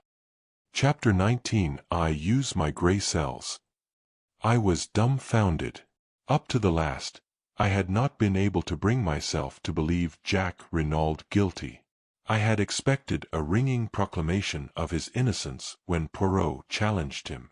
But now, watching him as he stood, white and limp against the wall, and hearing the damning admission fall from his lips, I doubted no longer. But Poirot had turned to Giraud. "What are your grounds for arresting him? Do you expect me to give them to you?" "As a matter of courtesy, yes." Giraud looked at him doubtfully. He was torn between a desire to refuse rudely and the pleasure of triumphing over his adversary. "You think I have made a mistake, I suppose?" he sneered. "It would not surprise me," replied Poirot, with a soupçon of malice. Giraud's face took on a deeper tinge of red. "Eh bien, come in here. You shall judge for yourself." He flung open the door of the salon, and we passed in, leaving Jack Renauld in the care of the two other men. "Now, Monsieur Poirot," said Giraud, laying his hat on the table and speaking with the utmost sarcasm, "I will treat you to a little lecture on detective work. I will show you how we modern people work." "Bien," said Poirot, composing himself to listen. "I will show you how admirably the old guard can listen," and he leaned back and closed his eyes, opening them for a moment to remark, "Do not fear that I shall sleep. I will attend most carefully." "Of course," began Giraud, "I soon saw through all that Chilean tomfoolery. 2 men were in it, but they were not mysterious foreigners. All that was a blind." "Very creditable so far, my dear Giraud," murmured Poirot. "Especially after that clever trick of theirs with the match and cigarette end." Giraud glared but continued, "A man must have been connected with the case in order to dig the grave. There is no man who actually benefits from the crime, but there was a man who thought he would benefit. I heard of Jack Renauld's quarrel with his father, and of the threats that he had used. The motive was established. Now as to means. Jack Renauld was in Merlinville that night. He concealed the fact, which turned suspicion into certainty. Then we found a second victim, stabbed with the same dagger. We know when that dagger was stolen. Captain Hastings here can fix the time. Jack Renauld, arriving from Cherbourg, was the only person who could have taken it. I have accounted for all the other members of the household." Poirot interrupted. "You are wrong. There is one other person who could have taken the dagger." "You refer to Monsieur Stoner? He arrived at the front door in an automobile which had brought him straight from Calais. Ah, believe me, I have looked into everything. Monsieur Jack Renauld arrived by train. An hour elapsed between his arrival and the moment he presented himself at the house. Without doubt, he saw Captain Hastings and his companion leave the shed, slipped in himself and took the dagger, stabbed his accomplice in the shed, who was already dead." Giraud shrugged his shoulders. "Possibly he did not observe that. He may have judged him to be sleeping. Without doubt they had a rendezvous. In any case, he knew this apparent second murder would greatly complicate the case. It did. But it could not deceive Monsieur Giraud, murmured Poirot. You mock yourself at me. But I will give you one last irrefutable proof. Madame Renaud's story was false, a fabrication from beginning to end. We believe Madame Renauld to have loved her husband, yet she lied to shield his murderer. For whom will a woman lie? Sometimes for herself, usually for the man she loves, always for her children. That is the last, the irrefutable proof. You cannot get round it. Giraud paused, flushed and triumphant. Poirot regarded him steadily. That is my case, said Giraud. What have you to say to it? Only that there is one thing you have failed to take into account. What is that? Jack Renauld was presumably acquainted with the planning out of the golf course. He knew that the body would be discovered almost at once when they started to dig the bunker. Giraud laughed out loud. But it is idiotic what you say there. He wanted the body to be found. Until it was found, he could not presume death, and would have been unable to enter into his inheritance. I saw a quick flash of green in Poirot's eyes as he rose to his feet. Then why bury it? He asked softly. Reflect, Giraud. Since it was to Jack Renauld's advantage that the body should be found without delay, why dig a grave at all? Giraud did not reply. The question found him unprepared. He shrugged his shoulders as though too intimate that it was of no importance. Poirot moved towards the door. I followed him. There is one more thing that you have failed to take into account, he said over his shoulder. What is that? The piece of lead piping, said Poirot, and left the room. Jack Renauld still stood in the hall, with a white, dumb face, but as we came out of the salon, he looked up sharply. At the same moment, there was the sound of a footfall on the staircase. Mrs. Renauld was descending it. At the sight of her son, standing between the two myrmidons of the law, she stopped as though petrified. Jack, she faltered. Jack, what is this? He looked up at her, his face set. They have arrested me, mother. What? She uttered a piercing cry, and before anyone could get to her, swayed and fell heavily. We both ran to her and lifted her up. In a minute, Poirot stood up again. She has cut her head badly, on the corner of the stairs. I fancy there is a slight concussion also. If Giraud wants a statement from her, he will have to wait. She will probably be unconscious for at least a week. Denise and Françoise had run to their mistress, and leaving her in charge, Poirot left the house. He walked with his head bent down, frowning thoughtfully at the ground. For some time I did not speak, but at last I ventured to ask him a question. Do you believe then, in spite of all appearances to the contrary, that Jack Renauld may not be guilty? Poirot did not answer at once, but after a long wait, he said gravely, I do not know, Hastings. There is just a chance of it. Of course, Giraud is all wrong, wrong from beginning to end. If Jack Renauld is guilty, it is in spite of Giraud's arguments, not because of them. And the gravest indictment against him is known only to me. What is that? I asked, impressed. If you would use your gray cells and see the whole case clearly as I do, you too would perceive it, my friend. This was what I called one of Poirot's irritating answers. He went on, without waiting for me to speak. Let us walk this way to the sea.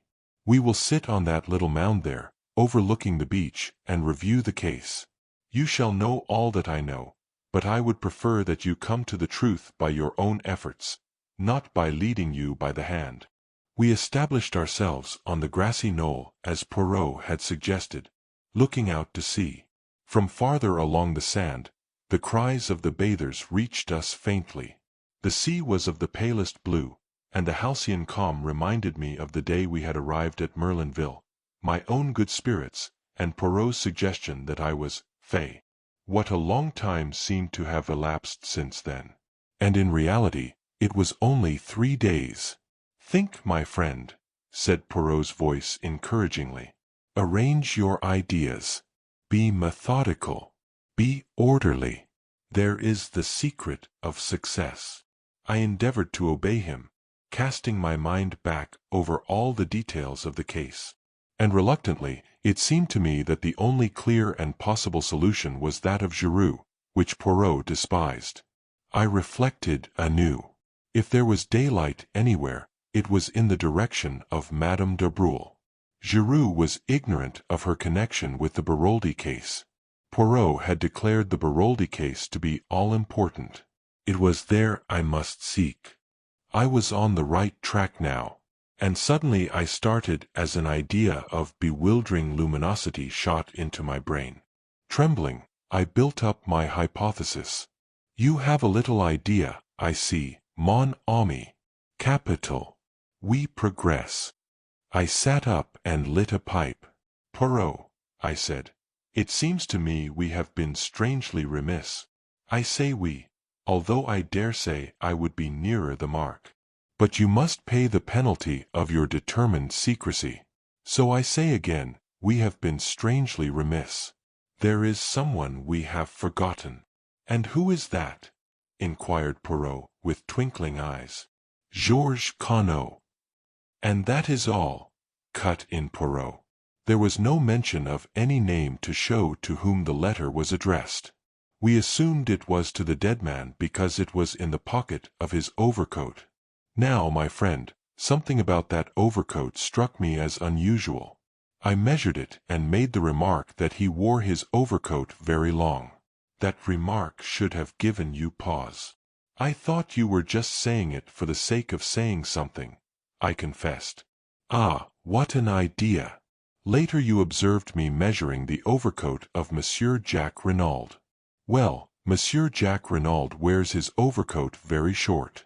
Put those two facts together with a third, namely that Monsieur Jacques Renauld flung out of the house in a hurry on his departure for Paris, and tell me what you make of it. I see, I said slowly, as the meaning of Poirot's remarks bore in upon me. That letter was written to Jacques Renauld, not to his father. He caught up the wrong overcoat in his haste and agitation. Poirot nodded. Precisely. We can return to this point later. For the moment, let us content ourselves with accepting the letter as having nothing to do with Monsieur Renauld Sr., and pass to the next chronological event. May 23rd, I read. Monsieur Renauld quarrels with his son over the latter's wish to marry Martha de Breuil. Son leaves for Paris. I don't see anything much to remark upon there, and the altering of the will the following day seems straightforward enough. It was the direct result of the quarrel. We agree, my friend, at least as to the cause. But what exact motive underlay this procedure of Monsieur Renauld's? I opened my eyes in surprise. Anger against his son, of course. Yet he wrote him affectionate letters to Paris? So Jacques Renauld says, but he cannot produce them. Well, let us pass from that. Now we come to the day of the tragedy. You have placed the events of the morning in a certain order. Have you any justification for that? I have ascertained that the letter to me was posted at the same time as the telegram was dispatched. Masters was informed he could take a holiday shortly afterwards. In my opinion, the quarrel with the tramp took place prior to these happenings. I do not see that you can fix that definitely, unless you question Mademoiselle de Breuil again. There is no need. I am sure of it. And if you do not see that, you see nothing, Hastings. I looked at him for a moment. Of course. I am an idiot. If the tramp was Georges Conneau, it was after the stormy interview with him that Mr. Renauld apprehended danger. He sent away the chauffeur, Masters, whom he suspected of being in the other's pay. He wired to his son, and sent for you. A faint smile crossed Poirot's lips. You do not think it strange that he should use exactly the same expressions in his letter as Madame Renauld used later in her story? If the mention of Santiago was a blind, why should Renauld speak of it and, what is more, send his son there? It is puzzling, I admit, but perhaps we shall find some explanation later. We come now to the evening, and the visit of the mysterious lady. I confess that fairly baffles me, unless it was Madame de Breuil, as Françoise all along maintained. Poirot shook his head. My friend, where are your wits wandering? Remember the fragment of check, and the fact that the name Bella Devine was faintly familiar to Stoner. I think we may take it for granted that Bella Devine is the full name of Jack's unknown correspondent, and that it was she who came to the Villa Genevieve that night. Whether she intended to see Jack, or whether she meant all along to appeal to his father, we cannot be certain. But I think we may assume that this is what occurred. She produced her claim upon Jack, probably showed letters that he had written her, and the older man tried to buy her off by writing a check. This she indignantly tore up. The terms of her letter are those of a woman genuinely in love, and she would probably deeply resent being offered money. In the end, he got rid of her, and here the words that he used are significant. Yes, but for God's sake go now, I repeated. They seem to me a little vehement, perhaps, that is all.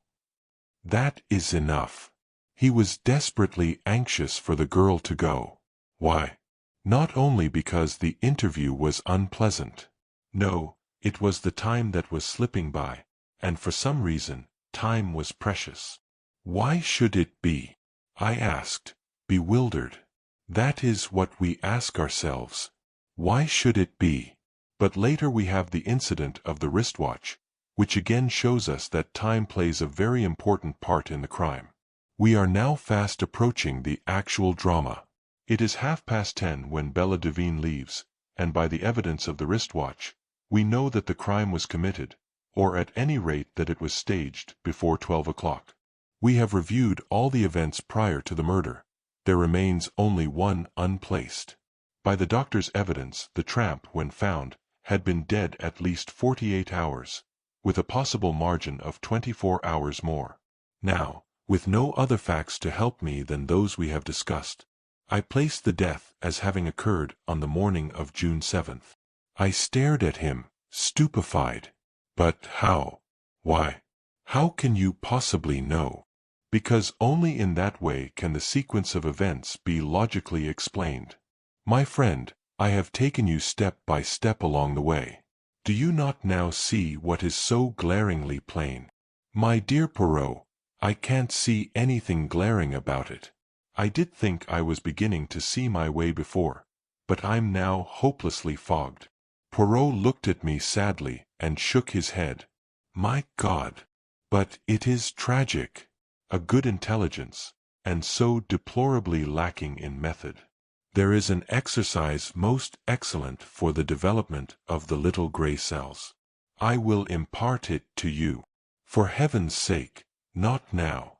You really are the most irritating of fellows, Poirot. For goodness sake, get on and tell me who killed Monsieur Renauld. That is just what I am not sure of as yet. But you said it was glaringly clear? We talk at cross purposes, my friend. Remember, it is 2 crimes we are investigating, for which, as I pointed out to you, we have the necessary 2 bodies. There, do not be impatient. I explain all. To begin with, we apply our psychology. We find 3 points at which Monsieur Renauld displays a distinct change of view and action. 3 psychological points, therefore. The first occurs immediately after arriving in Merlinville, the second after quarreling with his son on a certain subject, the third on the morning of June 7th. Now for the 3 causes. We can attribute number 1 to meeting Madame de Breuil. Number 2 is indirectly connected with her since it concerns a marriage between Monsieur Renauld's son and her daughter. But the cause of number 3 is hidden from us. We have to deduce it. Now, my friend, let me ask you a question. Who do we believe to have planned this crime? Georges Conneau, I said doubtfully, eyeing Poirot warily. Exactly. Now Giraud laid it down as an axiom that a woman lies to save herself, the man she loves, and her child. Since we are satisfied that it was Georges Conneau who dictated the lie to her, and as Georges Conneau is not Jack Renauld, it follows that the third case is put out of court. And, still attributing the crime to Georges Conneau, the first is equally so.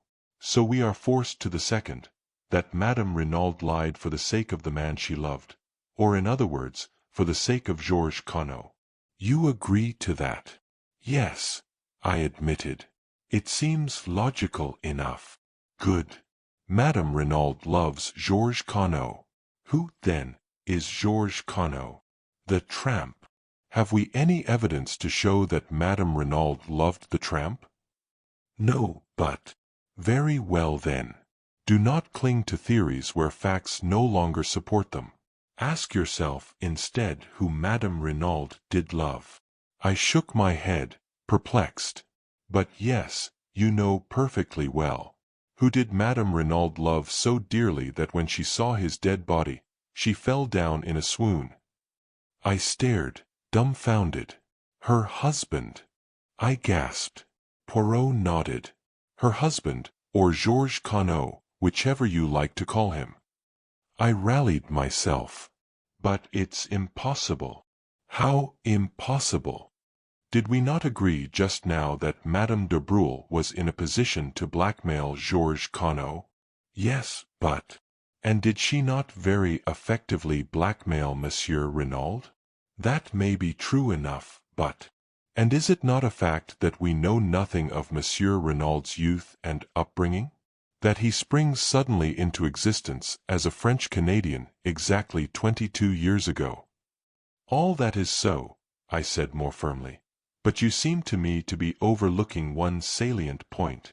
What is it, my friend? Why, we have admitted Georges Conneau planned the crime. That brings us to the ridiculous statement that he planned his own murder. Well, my friend, said Poirot placidly, that is just what he did do. Chapter 21 Hercule Poirot on the case. In a measured voice, Poirot began his exposition. It seems strange to you, my friend, that a man should plan his own death? So strange that you prefer to reject the truth as fantastic, and to revert to a story that is in reality 10 times more impossible. Yes, Monsieur Renauld planned his own death, but there is one detail that perhaps escapes you. He did not intend to die. I shook my head, bewildered. But no, it is almost simple, really, said Poirot kindly. For the crime that Monsieur Renauld proposed, a murderer was not necessary, as I told you, but a body was. Let us reconstruct, seeing events this time from a different angle. Georges Conneau flees from justice to Canada. There, under an assumed name, he marries and finally acquires a vast fortune in South America. But there is a nostalgia upon him for his own country. 20 years have elapsed. He is considerably changed in appearance, besides being a man of such eminence that no one is likely to connect him with a fugitive from justice many years ago. He deems it quite safe to return. He takes up his headquarters in England but intends to spend the summers in France.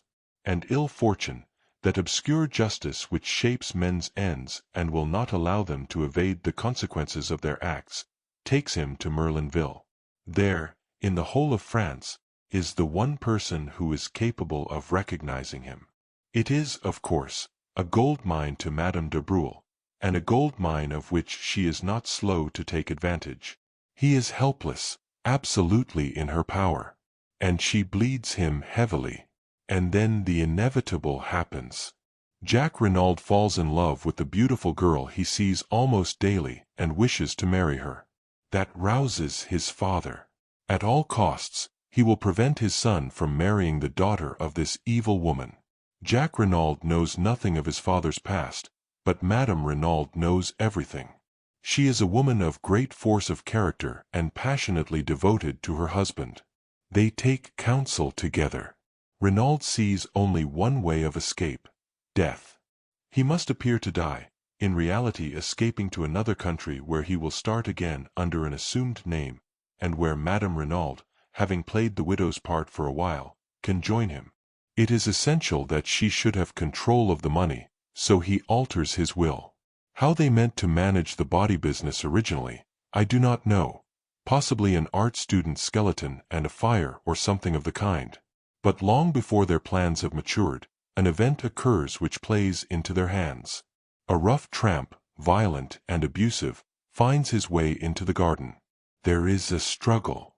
Monsieur Renauld seeks to eject him, and suddenly the tramp, an epileptic, falls down in a fit. He is dead. Monsieur Renauld calls his wife. Together they drag him into the shed. As we know, the event had occurred just outside, and they realize the marvelous opportunity that has been vouchsafed to them. The man bears no resemblance to Monsieur Renauld, but he is middle-aged, of a usual French type. That is sufficient.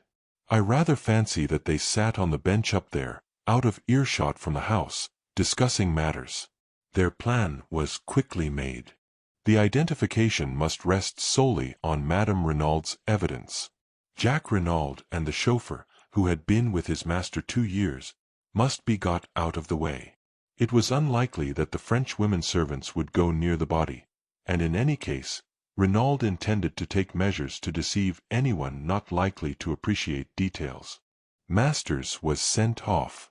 A telegram dispatched to Jack, Buenos Aires being selected to give credence to the story that Renauld had decided upon. Having heard of me as a rather obscure, elderly detective, he wrote his appeal for help, knowing that when I arrived, the production of the letter would have a profound effect upon the examining magistrate, which, of course, it did. They dressed the body of the tramp in a suit of Monsieur Renaud's and left his ragged coat and trousers by the door of the shed, not daring to take them into the house. And then, to give credence to the tale Madame Renauld was to tell, they drove the airplane dagger through his heart. That night, Monsieur Renauld would first bind and gag his wife, and then, taking a spade, would dig a grave in that particular spot of ground where he knows how do you call it? A bunker is to be made. It is essential that the body should be found. Madame de Breuil must have no suspicions. On the other hand, if a little time elapses, any dangers as to identity will be greatly lessened. Then, Monsieur Renauld will don the tramp's rags and shuffle off to the station, where he will leave, unnoticed, by the 12:10 train. Since the crime will be supposed to have taken place 2 hours later, no suspicion can possibly attach to him. You see now his annoyance at the inopportune visit of the girl Bella. Every moment of delay is fatal to his plans. He gets rid of her as soon as he can, however. Then, to work. He leaves the front door slightly ajar to create the impression that the assassins left that way. He binds and gags Madame Renauld, correcting his mistake of 22 years ago, when the looseness of the bonds caused suspicion to fall upon his accomplice, but leaving her primed with essentially the same story as he had invented before, proving the unconscious recoil of the mind against originality. The night is chilly, and he slips on an overcoat over his underclothing, intending to cast it into the grave with the dead man. He goes out by the window, smoothing over the flower bed carefully, and thereby furnishing the most positive evidence against himself. He goes out onto the lonely golf links, and he digs, and then, yes, and then, said Poirot gravely, the justice that he has so long eluded overtakes him. An unknown hand stabs him in the back. Now, Hastings, you understand what I mean when I talk of 2 crimes. The first crime, the crime that Monsieur Renauld, in his arrogance, asked us to investigate. But he made a famous mistake there. He misjudged Hercule Poirot. Is solved. But behind it lies a deeper riddle, and to solve that will be difficult, since the criminal, in his wisdom, has been content to avail himself of the devices prepared by Monsieur Renauld. It has been a particularly perplexing and baffling mystery to solve. A young hand, like Giraud, who does not place any reliance on psychology, is almost certain to fail. "You're marvelous, Poirot," I said, with admiration. "Absolutely marvelous. No one on earth but you could have done it." I think my praise pleased him. For once in his life, he looked almost embarrassed. Then you no longer despise poor old Papa Poirot? You shift your allegiance back from the human foxhound. His term for Giraud never failed to make me smile. Rather, you've scored over him handsomely. That poor Giraud, said Poirot, trying unsuccessfully to look modest. Without doubt it is not all stupidity. He has had bad luck once or twice. That dark hair coiled around the dagger, for instance. To say the least, it was misleading. To tell you the truth, Poirot, I said slowly, even now I don't quite see. Whose hair was it? Madame Renaud's, of course. That is where the bad luck came in. Her hair, dark originally, is almost completely silvered. It might just as easily have been a gray hair, and then, by no conceivable effort, could Giraud have persuaded himself it came from the head of Jack Renauld. But it is all of a piece. Always the facts must be twisted to fit the theory. Did not Giraud find the traces of two persons, a man and a woman, in the shed? And how does that fit in with his reconstruction of the case? I will tell you, it does not fit in, and so we shall hear no more of them. I ask you, is that a methodical way of working? The great Giraud. The great Giraud is nothing but a toy balloon, swollen with its own importance. But I, Hercule Poirot, whom he despises, will be the little pin that pricks the big balloon, like that. And he made an expressive gesture. Then, calming down, he resumed. Without doubt, when Madame Renauld recovers, she will speak. The possibility of her son being accused of the murder never occurred to her. How should it, when she believed him safely at sea, on board the Anzora? Ah, what a woman, Hastings! What force, what self-command! She only made one slip. On his unexpected return. It does not matter, now. And no one noticed, no one realized the significance of those words. What a terrible part she has had to play, poor woman. Imagine the shock when she goes to identify the body, and, instead of what she expects, sees the actual lifeless form of the husband she has believed miles away by now. No wonder she fainted. But since then, despite her grief and her despair, how resolutely she has played her part, and how the anguish of it must wring her. She cannot say a word to set us on the track of the real murderers. For her son's sake, no one must know that Paul Renauld was Georges Conneau, the criminal. Final and most bitter blow, she has admitted publicly that Madame de Breuil was her husband's mistress, for a hint of blackmail might be fatal to her secret. How cleverly she dealt with the examining magistrate when he asked her if there was any mystery in her husband's past life. Nothing so romantic, I am sure, Mr. Judge. It was perfect, the indulgent tone, the touch of sad mockery. At once, Monsieur Hautet felt himself foolish and melodramatic. Yes, she is a great woman. If she loved a criminal, she loved him royally. Poirot lost himself in contemplation. One thing more, Poirot, what about the piece of lead piping? You do not see? To disfigure the victim's face so that it would be unrecognizable. It was that which first set me on the right track. And that imbecile of a Giraud, swarming all over it to look for match ends. Did I not tell you that a clue 2 feet long was quite as good as a clue 2 inches long? Well, Giraud will sing a small tune now, I observed hastily, to lead the conversation away from my own shortcomings. As I said before, will he? If he has arrived at the right person by the wrong method, he will not permit that to worry him. But surely, I paused as I saw the new trend of things. You see, Hastings, we must now start again. Who killed Monsieur Renauld? Someone who was near the villa just before 12 o'clock that night, someone who would benefit by his death. The description fits Jack Renauld only too well. The crime need not have been premeditated. And then the dagger. When I started, I had not realized that point. Of course, I said. The second dagger we found in the tramp was Mrs. Renaud's. There were two, then. Certainly, and since they were duplicates, it stands to reason that Jack Renauld was the owner. But that would not trouble me so much. In fact, I have a little idea as to that. No, the worst indictment against him is again psychological. Heredity, my friend, heredity. Like father, like son, Jack Renauld, when all is said or done, is the son of Georges Conneau. His tone was grave and earnest, and I was impressed in spite of myself. "What is your little idea that you mentioned just now?" I asked. For answer, Poirot consulted his turnip-faced watch and then asked, "What time is the afternoon boat from Calais?" "About 5, I believe." "That will do very well. We shall just have time." "You are going to England?" "Yes, my friend." "Why?" "To find a possible witness." "Who?" With a rather peculiar smile upon his face, Poirot replied, "Miss Bella Duveen." "But how will you find her? What do you know about her?" "I know nothing about her, but I can guess a good deal.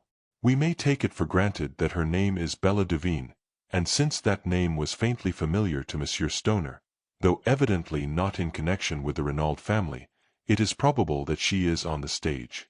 Jack Renauld was a young man with plenty of money and 20 years of age.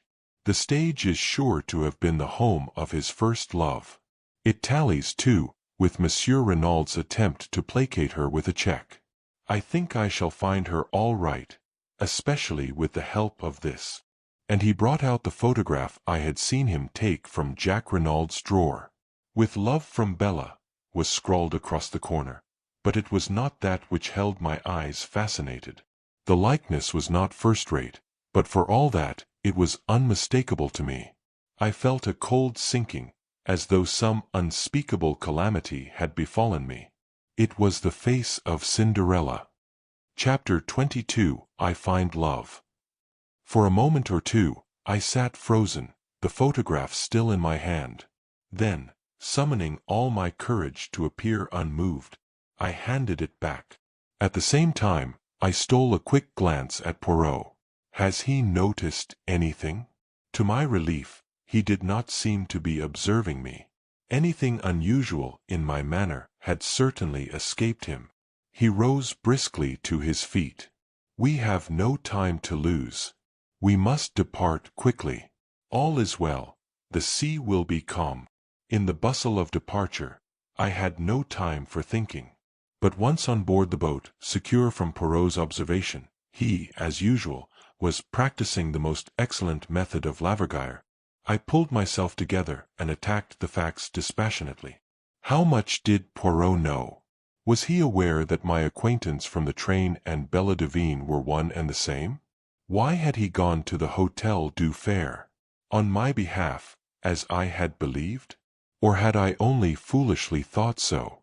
Was this visit undertaken with a deeper and more sinister purpose? But in any case, why was he bent on finding this girl? Did he suspect her of having seen Jack Renauld commit the crime? Or did he suspect? But that was impossible. The girl had no grudge against the elder Renauld, no possible motive for wishing for his death. What had brought her back to the scene of the murder? I went over the facts carefully. She must have left the train at Calais, where I parted from her that day. No wonder I had been unable to find her on the boat. If she had dined in Calais, and then taken a train out to Merlinville, she would have arrived at the Villa Genevieve just about the time Françoise mentioned. What had she done when she left the house just after 10? Presumably, she either went to a hotel or returned to Calais. And then, the crime had been committed on Tuesday night. On Thursday morning, she was once more in Merlinville. Has she ever left France at all? I doubted it very much. What kept her there? The hope of seeing Jack Renauld. I had told her, as we believed at the time, that he was on the high seas en route to Buenos Aires. Possibly she was aware that the Anzora had not sailed. But to know that, she must have seen Jack. Was that what Poirot was after? Had Jack Renauld, returning to see Martha de Breuil, come face to face instead with Bella Duveen, the girl he had heartlessly thrown over? I began to see daylight. If that were indeed the case, it might furnish Jack with the alibi he needed. Yet, Under those circumstances, his silence seemed difficult to explain. Why could he not have spoken out boldly? Did he fear his former entanglement might reach Martha de Breuil's ears? I shook my head, dissatisfied. The thing had been harmless enough, a foolish boy and girl affair. I reflected cynically that the son of a millionaire was not likely to be thrown over by a penniless French girl, who moreover loved him devotedly, without a much graver cause. Altogether, I found the affair puzzling and unsatisfactory. I intensely disliked being associated with Poirot in hunting this girl down, but I could not see any way of avoiding it without revealing everything to him. For some reason, I was loath to do this. Poirot reappeared, brisk and smiling, at Dover, and our journey to London was uneventful. It was past 9 o'clock when we arrived, and I supposed we should return straight away to our rooms and do nothing until morning. But Poirot had other plans. "We must lose no time, my friend. The news of the arrest will not be in the English papers until the day after tomorrow. But still, we must lose no time." I did not quite follow his reasoning, but I merely asked how he proposed to find the girl. "You remember Joseph Aarons, the theatrical agent?" "No." "I assisted him in a little matter of a Japanese wrestler. A pretty little problem. I must recount it to you one day. He, without doubt, will be able to help us find out what we want to know." It took us some time to find Mr. Aarons, and it was after midnight when we finally managed it. He greeted Poirot with every evidence of warmth, and professed himself ready to be of service to us in any way. "There's not much about the profession I don't know," he said, beaming genially.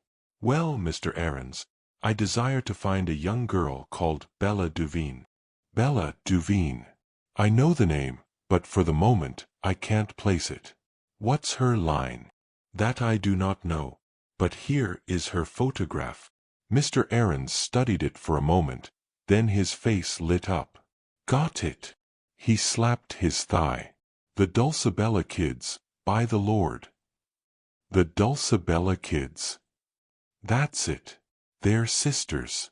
Acrobats, dancers, and singers. Give quite a good little turn. They're in the provinces somewhere, I believe, if they're not resting. They've been on in Paris for the last 2 or 3 weeks. Can you find out for me exactly where they are?" "Easy as a bird. You go home, and I'll send you the information in the morning." With this promise, we took leave of him. He was as good as his word. About 11 o'clock the following day, a scribbled note reached us. "The Dulcibella sisters are on at the palace in Coventry. Good luck to you." Without more ado, we started for Coventry. Poirot made no inquiries at the theater, but contented himself with booking stalls for the variety performance that evening. The show was wearisome beyond words, or perhaps it was only my mood that made it seem so. Japanese families balanced themselves precariously. Would-be fashionable men, in greenish evening dress and exquisitely slicked hair, reeled off society patter and danced marvelously. Stout prima donnas sang at the top of the human register. A comic comedian endeavored to be Mr. George Robey and failed signally. At last, the number went up which announced the Dulcibella kids. My heart beat sickeningly. There she was. There they both were, the pair of them, one flaxen-haired, one dark, matching in size, with short fluffy skirts and immense Buster Brown bows. They looked like a pair of extremely piquant children. They began to sing. Their voices were fresh and true, rather thin and musically, but attractive. It was quite a pretty little turn. They danced neatly and did some clever little acrobatic feats. The words of their songs were crisp and catchy. When the curtain fell, there was ample applause. Evidently, the Dulcibella kids were a success. Suddenly, I felt that I could no longer remain. I must get out into the air. I suggested leaving Poirot. "Go by all means, my friend. I amuse myself and will stay to the end. I will rejoin you later." It was only a few steps from the theater to the hotel. I went up to the sitting room, ordered a whiskey and soda, and sat drinking it, staring meditatively into the empty grate. I heard the door open and turned my head, thinking it was Poirot. Then I jumped to my feet. It was Cinderella who stood in the doorway. She spoke haltingly, her breath coming in little gasps. "I saw you in front. You and your friend. When you got up to go, I was waiting outside and followed you. Why are you here, in Coventry? What were you doing there tonight? Is the man who was with you the detective?" She stood there, the cloak she had wrapped around her stage dress slipping from her shoulders. I saw the whiteness of her cheeks under the rouge and heard the terror in her voice. And in that moment, I understood everything. Understood why Poirot was seeking her, and what she feared, and understood at last my own heart. "Yes," I said gently. "Is he looking for me?" she half whispered. Then, as I did not answer for a moment, she slipped down by the big chair and burst into violent, bitter weeping. I knelt down by her, holding her in my arms, and smoothing the hair back from her face. "Don't cry, child, don't cry, for God's sake. You're safe here. I'll take care of you. Don't cry, darling. Don't cry. I know everything. Oh, but you don't." "I think I do." After a moment, as her sobs grew quieter, I asked, "It was you who took the dagger, wasn't it?" "Yes." "That was why you wanted me to show you around? And why did you pretend to faint?" Again she nodded. It was a strange thought to come to me at the moment, but it shot into my mind that I was glad her motive was what it had been, rather than the idle and morbid curiosity I had accused her of at the time. How gallantly she had played her part that day, inwardly racked with fear and trepidation as she must have been. Poor little soul, bearing the burden of a moment's impetuous action. "Why did you take the dagger?" I asked presently. She replied as simply as a child. "I was afraid there might be finger marks on it." "But didn't you remember that you had worn gloves?" She shook her head as though bewildered, and then said slowly, "Are you going to give me up to the police?" "Good God, no." Her eyes sought mine long and earnestly, and then she asked in a little quiet voice that sounded afraid of itself, "Why not?" It seemed a strange place and a strange time for a declaration of love, and God knows, in all my imagining, I had never pictured love coming to me in such a guise. But I answered simply and naturally enough, "Because I love you, Cinderella." She bent her head down, as though ashamed, and muttered in a broken voice, you can't, not if you knew." And then, as though rallying herself, she faced me squarely and asked, "What do you know, then?" "I know that you came to see Mr. Renauld that night. He offered you a check and you tore it up indignantly. Then you left the house." I paused. "Go on. What next?" "I don't know whether you knew that Jack Renauld would be coming that night, or whether you just waited about the chance of seeing him, but you did wait about. Perhaps you were just miserable and walked aimlessly.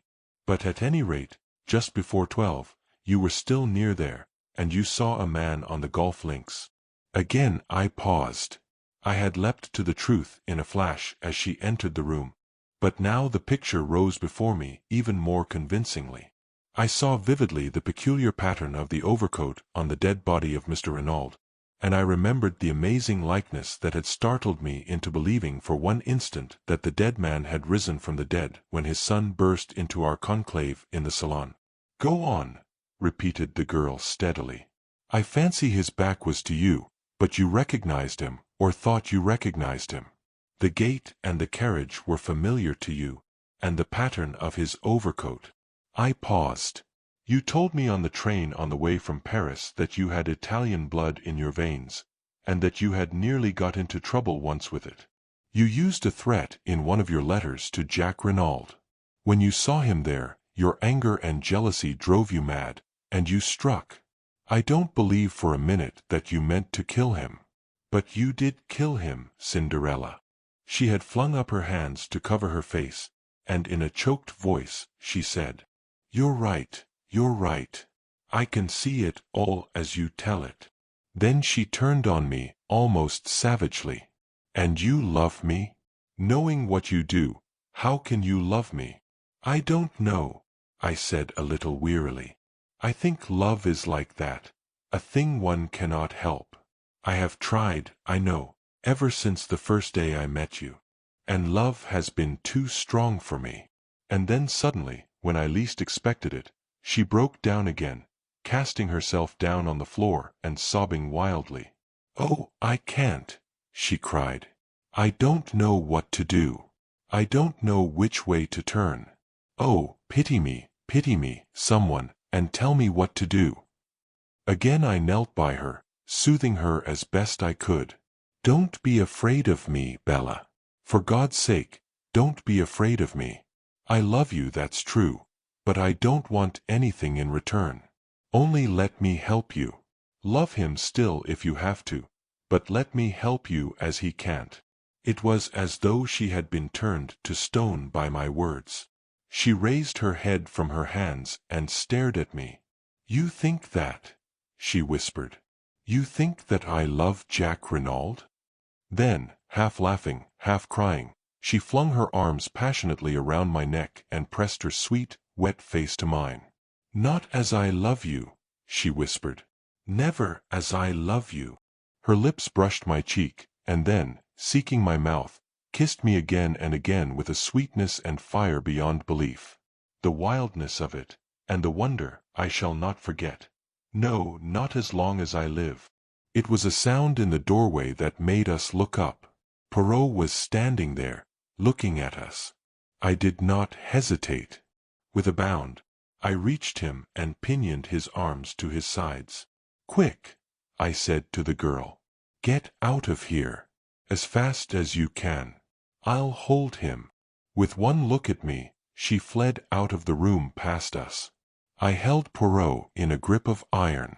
My friend, observed the latter mildly, you do this sort of thing very well. The strong man holds me in his grasp, and I am helpless as a child. But all this is uncomfortable and slightly ridiculous. Let us sit down and be calm. You won't pursue her? My God! No. Am I Giraud? Release me, my friend. Keeping a suspicious eye upon him, for I paid Poirot the compliment of knowing that I was no match for him in astuteness, I relaxed my grip, and he sank into an armchair, feeling his arms tenderly. It is that you have the strength of a bull when you are roused, Hastings. Well, and do you think you have behaved well to your old friend? I show you the girl's photograph and you recognize it, but you never say a word. There was no need if you knew that I recognized it, I said rather bitterly. So Poirot had known all along. I had not deceived him for an instant. Tut tut. You did not know that I knew that. And tonight you helped the girl to escape when we have found her with so much trouble. Well, it comes to this. Are you going to work with me or against me, Hastings? For a moment or two, I did not answer. Breaking up with my old friend gave me great pain. Yet I must definitely range myself against him. Would he ever forgive me, I wondered? He had been strangely calm so far, but I knew him to possess marvelous self-command. Poirot, I said, I'm sorry. I admit I've behaved badly to you over this. But sometimes one has no choice. And in future, I must take my own line. Poirot nodded his head several times. I understand, he said. The mocking light had quite died out of his eyes, and he spoke with a sincerity and kindness that surprised me. It is that, my friend, is it not? It is love that has come, not as you imagined it, all cock-a-hoop with fine feathers, but sadly, with bleeding feet. Well, well, I warned you. When I realized that this girl must have taken the dagger, I warned you. Perhaps you remember. But already it was too late. But, tell me, how much do you know? I met his eyes squarely. Nothing that you could tell me would be any surprise to me, Poirot. Understand that. But in case you think of resuming your search for Miss Devine, I would like you to know one thing clearly. If you have any idea that she was involved in the crime, or was the mysterious lady who called upon Mr. Renauld that night, you are wrong. I traveled home from France with her that day, and parted from her at Victoria that evening, so that it is clearly impossible for her to have been in Merlinville. Ah! Poirot looked at me thoughtfully. And you would swear to that in a court of law? Most certainly, I would. Poirot rose and bowed. My friend, long live love. It can perform miracles. It is decidedly ingenious what you have thought of there. It even defeats Hercule Poirot. Chapter 23: Difficulties Ahead. After a moment of stress, such as I have just described, a reaction is bound to set in. I retired to rest that night on a note of triumph, but I awoke to realize that I was by no means out of the woods. True, I could see no flaw in the alibi I had so suddenly conceived. I had but to stick to my story, and I failed to see how Bella could be convicted in the face of it. It was not as though there was any old friendship between us that could be dug up and might lead them to suspect that I was committing perjury. It could be proved that, in actual fact, I had only seen the girl on 3 occasions. No, I was still satisfied with my idea. Had not even Poirot admitted that it defeated him? But there I felt the need to tread warily. All very well for my little friend to admit himself momentarily nonplussed. I had far too much respect for his abilities to conceive of him as being content to remain in that position. I had a very humble opinion of my wits when it came to matching them against his. Poirot would not take defeat lying down. Somehow or other, he would endeavor to turn the tables on me, and that in the way, and at the moment, when I least expected it. We met at breakfast the following morning, as though nothing had happened. Poirot's good temper was imperturbable, yet I thought I detected a film of reserve in his manner which was new. After breakfast, I announced my intention of going out for a stroll. A malicious gleam shot through Poirot's eyes. If it is information you seek, you need not trouble yourself. I can tell you all you wish to know. The Dulcibella sisters have cancelled their contract and have left Coventry for an unknown destination. Is that really so, Poirot? You can take it from me, Hastings. I made inquiries the first thing this morning. After all, what else did you expect? True enough, nothing else could be expected under the circumstances. Cinderella had profited by the slight head start I had been able to assure her, and would certainly not lose a moment in removing herself from the reach of the pursuer. It was what I had intended and planned. Nevertheless, I was aware of being plunged into a network of fresh difficulties. I had absolutely no means of communicating with the girl, and it was vital that she should know the line of defense that had occurred to me, and which I was prepared to carry out. Of course, it was possible that she might try to send a word to me in some way or another, but I hardly thought it was likely. She would know the risk she ran of a message being intercepted by Poirot, thus setting him on her track once more. Clearly, her only course was to disappear utterly for the time being. But, in the meantime, what was Poirot doing? I studied him attentively. He was wearing his most innocent air and staring meditatively into the far distance. He looked altogether too placid and supine to give me reassurance. I had learned, with Poirot, that the less dangerous he looked, the more dangerous he was.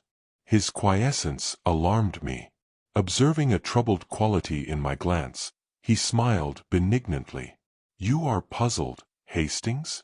You ask yourself why I do not launch myself in pursuit. Well, something of the kind.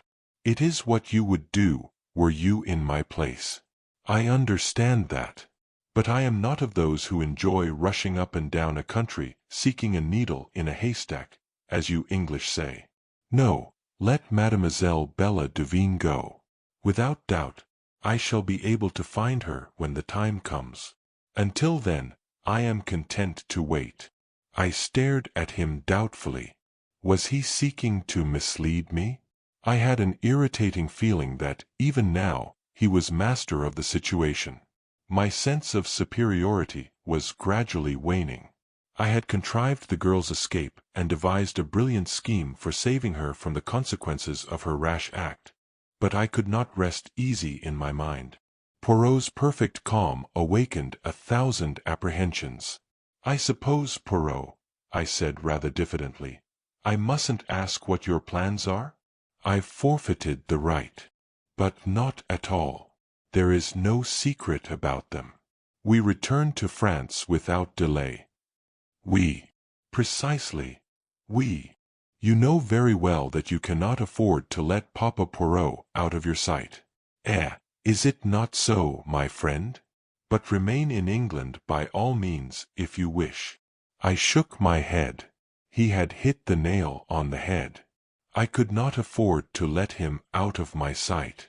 Although I could not expect his confidence after what had happened, I could still check his actions. The only danger to Bella lay with him. Giraud and the French police were indifferent to her existence. At all costs, I must keep near Poirot. Poirot observed me attentively as these reflections passed through my mind and gave a nod of satisfaction. "I am right, am I not? And as you are quite capable of trying to follow me, disguised with some absurdity such as a false beard, which everyone would perceive, of course, I much prefer that we should journey together. It would annoy me greatly that anyone should mock you." "Very well, then. But it's only fair to warn you." I know all. You are my enemy. Be my enemy then. It does not worry me at all. As long as it's all fair and above board, I don't mind. You have to have the full English passion for fair play. Now your scruples are satisfied, let us depart immediately. There is no time to be lost. Our stay in England has been short but sufficient. I know what I wanted to know. The tone was light, but I read a veiled menace into the words. "Still," I began, and stopped. "Still, as you say. Without doubt, you are satisfied with the part you are playing. Me, I preoccupy myself with Jack Renauld." Jack Renauld. The words gave me a start. I had completely forgotten that aspect of the case. Jack Renauld, in prison, with the shadow of the guillotine looming over him. I saw the part one was playing in a more sinister light. I could save Bella, yes, but in doing so, I ran the risk of sending an innocent man to his death. I pushed the thought from me with horror. It could not be. He would be acquitted. Certainly, he would be acquitted. But the cold fear came back. Suppose he were not. What then? Could I have it on my conscience? Horrible thought. Would it come to that in the end? A decision. Bella or Jack Renauld. The promptings of my heart were to save the girl I loved at any cost to myself. But, if the cost were to another, the problem was altered. What would the girl herself say? I remembered that no word of Jack Renauld's arrest had passed my lips. As yet, she was in total ignorance of the fact that her former lover was in prison charged with a hideous crime which he had not committed. When she knew, how would she act? Would she permit her life to be saved at the expense of his? Certainly, she must do nothing rash. Jack Renauld might, and probably would, be acquitted without any intervention on her part. If so, good. But if he was not, that was the terrible, unanswerable problem. I fancied that she ran no risk of the extreme penalty.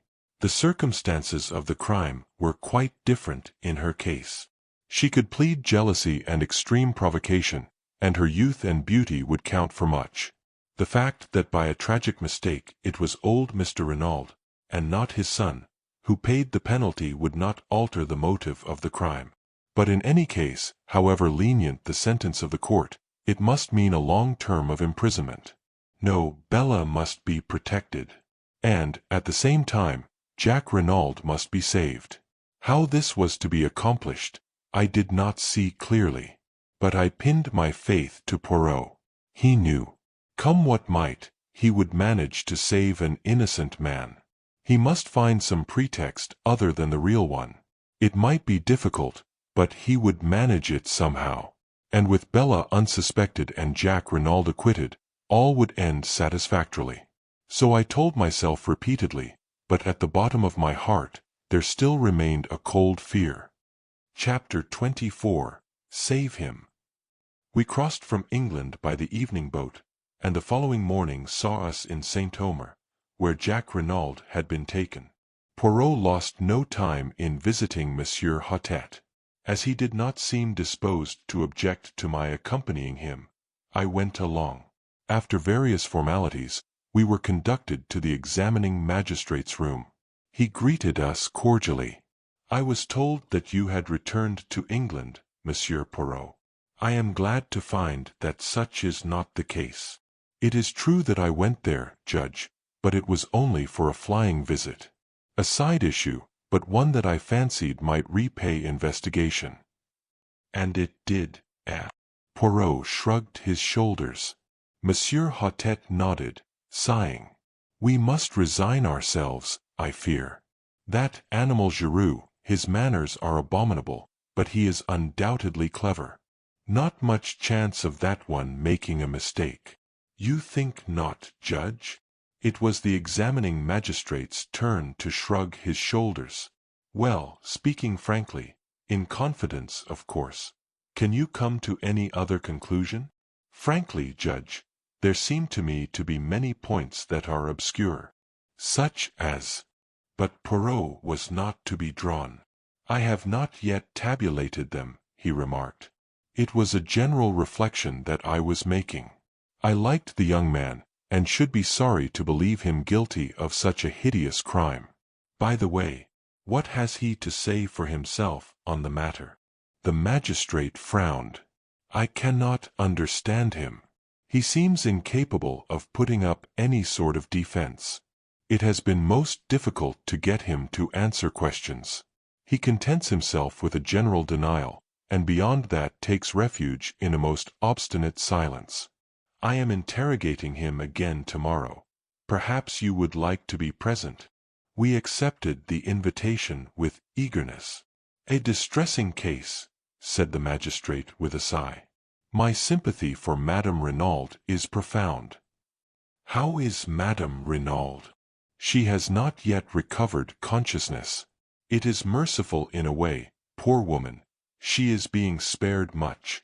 The doctors say that there is no danger, but that when she comes to herself she must be kept as quiet as possible.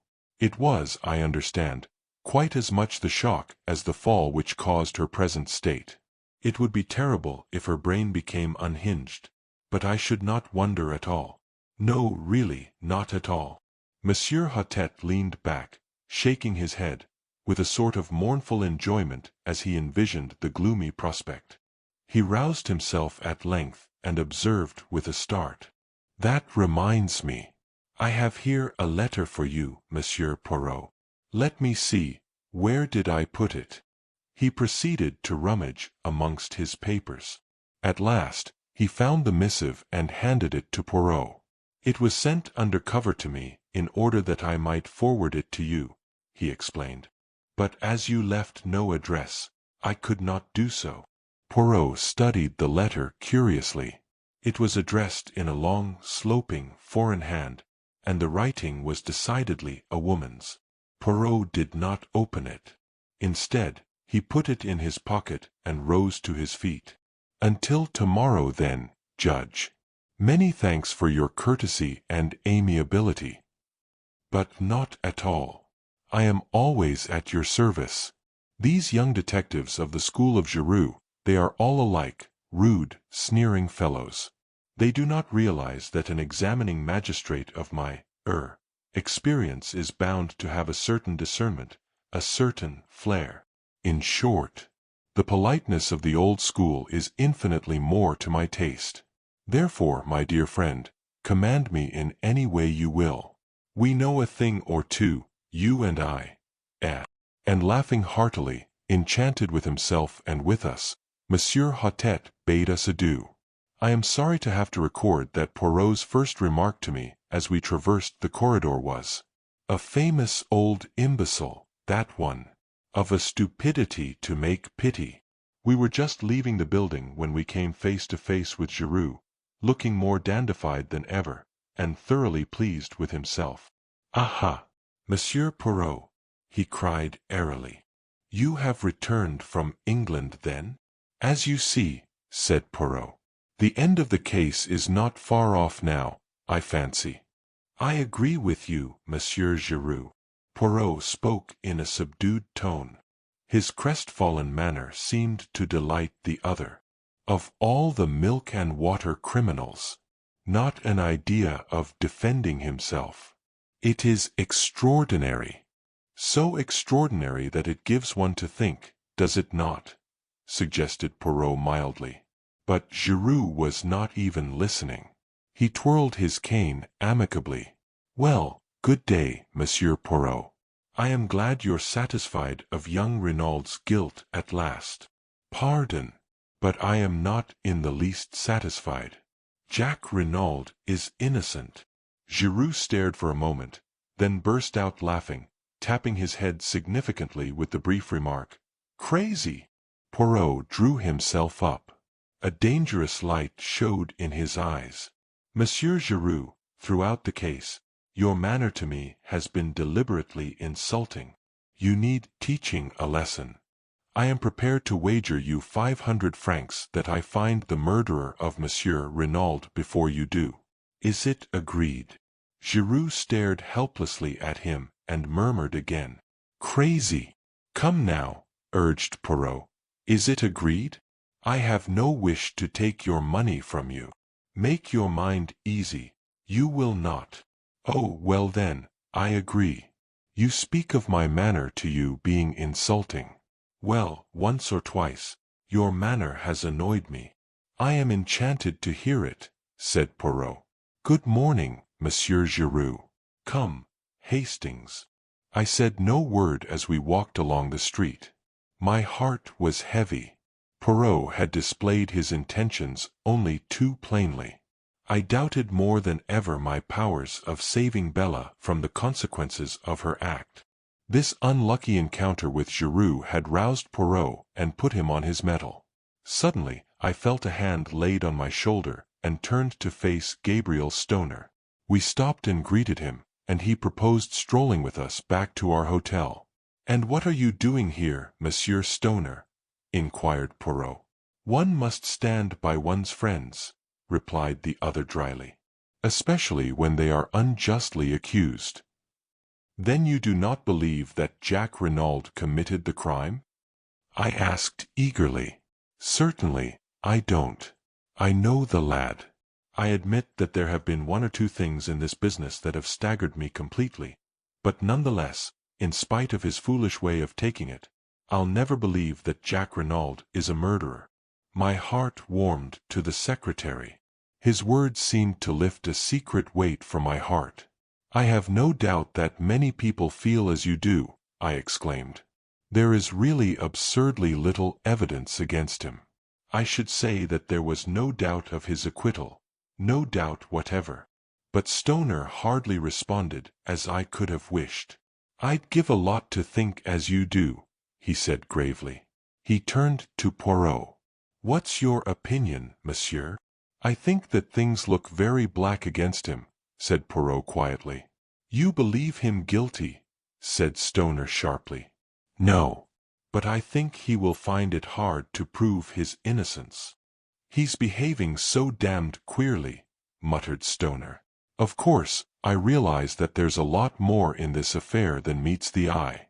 Giraud's not wise to that because he's an outsider, but the whole thing has been damned odd. As to that, least said, soonest mended.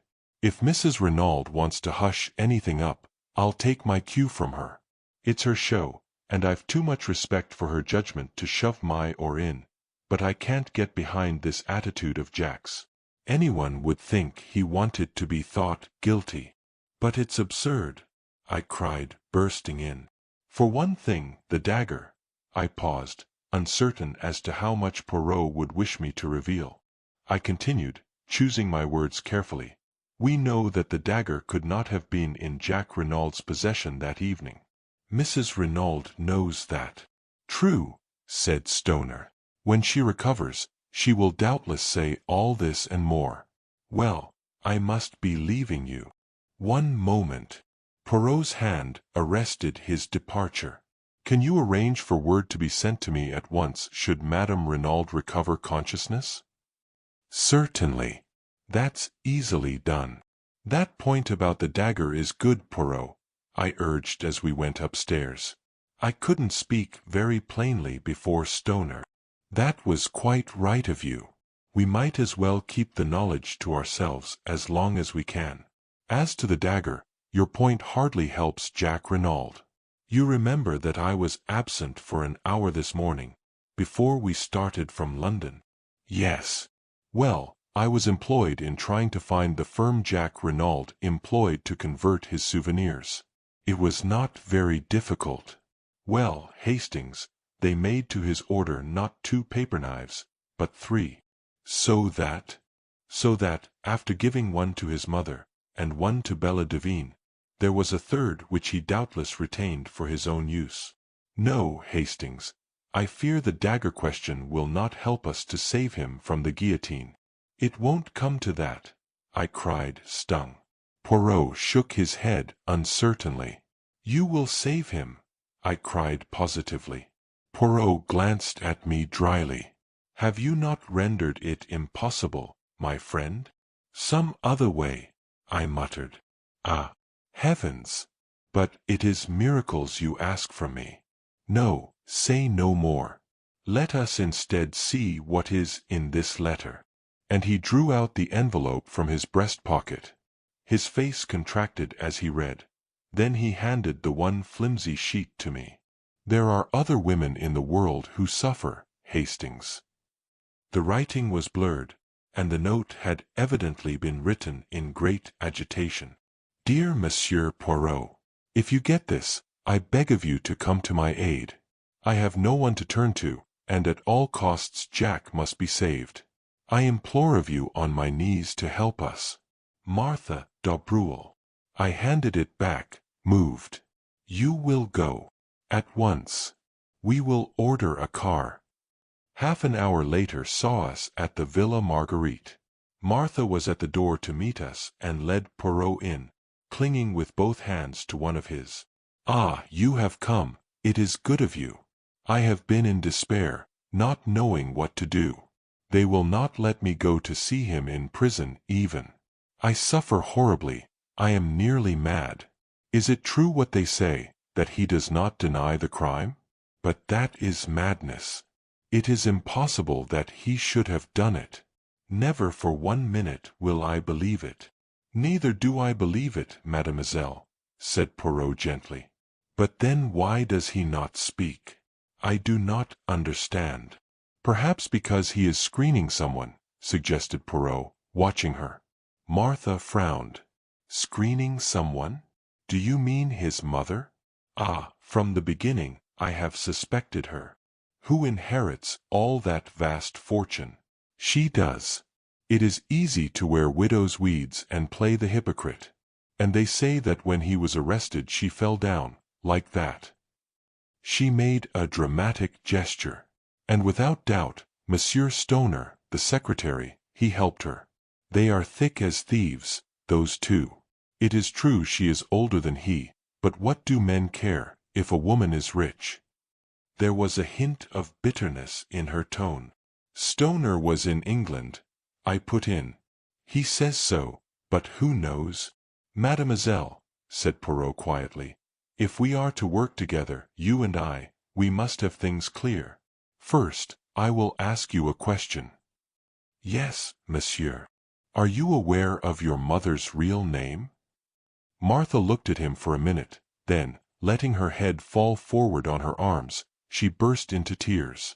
There, said Poirot, patting her on the shoulder. Calm yourself, little one. I see that you know. Now a second question. Did you know who Monsieur Renauld was? Monsieur Renauld. She raised her head from her hands and gazed at him wonderingly. Ah, I see you do not know that. Now listen to me carefully. Step by step, he went over the case, much as he had done to me on the day of our departure for England. Martha listened spellbound. When he had finished, she drew a long breath. But you are wonderful, magnificent. You are the greatest detective in the world. With a swift gesture, she slipped off her chair and knelt before him with an abandonment that was wholly French. "Save him, monsieur," she cried. "I love him so. Oh, save him, save him, save him." Chapter 25 An Unexpected Dénouement. We were present the following morning at the examination of Jack Renauld. Short as the time had been, I was shocked at the change that had taken place in the young prisoner. His cheeks had fallen in, there were deep black circles round his eyes. He looked haggard and distraught, as one who had slept in vain for several nights. He betrayed no emotion at seeing us. The prisoner and his counsel, Maître Grosjean, were accommodated with chairs. A formidable guard with a resplendent sabre stood before the door. The patient greffier sat at his desk. The examination began. "Renauld," began the magistrate, "do you deny that you were in Merlinville on the night of the crime?" Jack did not reply at once. Then he said with a piteous hesitancy, I told you that I was in Cherbourg." Maître Grosjean frowned and sighed. I realized at once that Jack Renauld was obstinately bent on conducting his own case as he wished, to the despair of his legal representative. The magistrate turned sharply. "Send in the station witnesses." In a moment or two, the door opened to admit a man whom I recognized as a porter at Merlinville station. "You were on duty on the night of June 7th? "Yes, monsieur." "You witnessed the arrival of the 11:40 train?" "Yes, monsieur." "Look at the prisoner. Do you recognize him as one of the passengers to alight?" "Yes, monsieur le juge."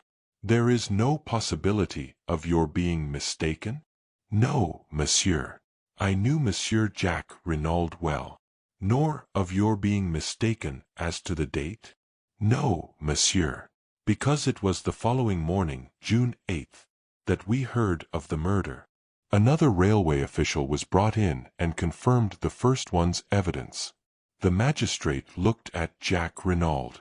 "These men have identified you positively. What have you to say?" Jack shrugged his shoulders. "Nothing." Monsieur Hotet exchanged a glance with the greffier, as the scratching of the latter's pen recorded the answer. "Renauld," continued the magistrate, "do you recognize this?" He took something from the table by his side and held it out to the prisoner. I shuddered as I recognized the airplane dagger. "Pardon," cried Maître Grosjean. "I demand to speak to my client before he answers that question." But Jack Renauld had no consideration for the feelings of the wretched Grosjean. He waved him aside and replied quietly, "Certainly, I recognize it. It is a present given by me to my mother as a souvenir of the war." "Is there, as far as you know, any duplicate of that dagger in existence?" Again Maître Grosjean burst out, and again Jack overrode him. "Not that I know of. The setting was my own design." Even the magistrate almost gasped at the boldness of the reply. It did, in truth, seem as though Jack was rushing to his fate. I realized, of course, the vital necessity he was hiding, for Bella's sake, the fact that there was a duplicate dagger in the case. So long as there was supposed to be only one weapon, no suspicion was likely to attach to the girl who had had the second paper knife in her possession. He was valiantly shielding the woman he had once loved, but at what a cost to himself. I began to realize the magnitude of the task I had so lightly set Poirot. It would not be easy to secure the acquittal of Jack Renauld by anything short of the truth. Monsieur Hotet spoke again, with a peculiarly biting inflection. "Madame Renauld told us that this dagger was on her dressing-table on the night of the crime. But Madame Renauld is a mother. It will doubtless astonish you, Renauld, but I consider it highly likely that Madame Renauld was mistaken, and that, by inadvertence perhaps, you had taken it with you to Paris. Doubtless you will contradict me. I saw the lad's handcuffed hands clench themselves. The perspiration stood out in beads upon his brow, as with a supreme effort he interrupted Monsieur Hautet in a hoarse voice. I shall not contradict you. It is possible. It was a stupefying moment. Maître Grosjean rose to his feet, protesting. My client has undergone considerable nervous strain. I wish it to be put on record that I do not consider him answerable for what he says. The magistrate quelled him angrily. For a moment, a doubt seemed to arise in his own mind. Jacques Renauld had almost overdone his part. He leaned forward and gazed at the prisoner searchingly. Do you fully understand, Renauld, that on the answers you have given me, I shall have no alternative but to commit you for trial? Jack's pale face flushed. He looked steadily back. Monsieur Hautet, I swear that I did not kill my father. But the magistrate's brief moment of doubt was over. He laughed a short, unpleasant laugh. Without doubt, they are always innocent, our prisoners. By your own mouth, you are condemned. You can offer no defense, no alibi, only a mere assertion that would not deceive a babe, that you are not guilty.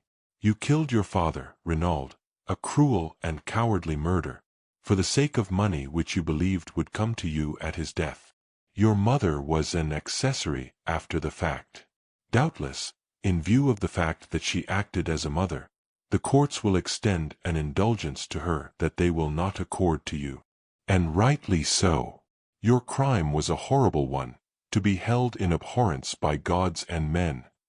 Monsieur Hautet was enjoying himself, working up his speech, steeped in the solemnity of the moment, and his own role as a representative of justice. You killed, and you must pay the consequences of your action. I speak to you, not as a man, but as justice, eternal justice, which... Monsieur Hautet was interrupted, to his intense annoyance. The door was pushed open. Monsieur le Juge, stammered the attendant. There is a lady who says... Who says what? Cried the justly incensed magistrate. This is highly irregular. I forbid it. I absolutely forbid it. But a slender figure pushed the stammering gendarme aside. Dressed all in black, with a long veil that hid her face, she advanced into the room. My heart gave a sickening throb. She had come then. All my efforts were in vain. Yet I could not but admire the courage that had led her to take this step so unfalteringly. She raised her veil, and I gasped. For, though as like her as two peas, this girl was not Cinderella. On the other hand, now that I saw her without the fair wig she had worn on the stage, I recognized her as the girl from the photograph in Jacques Renauld's room. You are the Juge d'instruction, Monsieur Hautet? She queried. Yes, but I forbid. My name is Bella Devine. I wish to give myself up for the murder of Mr. Renauld. Chapter 26. I receive a letter. My friend, you will know all when you get this. Nothing I can say will move Bella. She has gone out to give herself up. I am tired of struggling. You will know now that I deceived you, that where you gave me trust, I repaid you with lies. It will seem, perhaps, indefensible to you.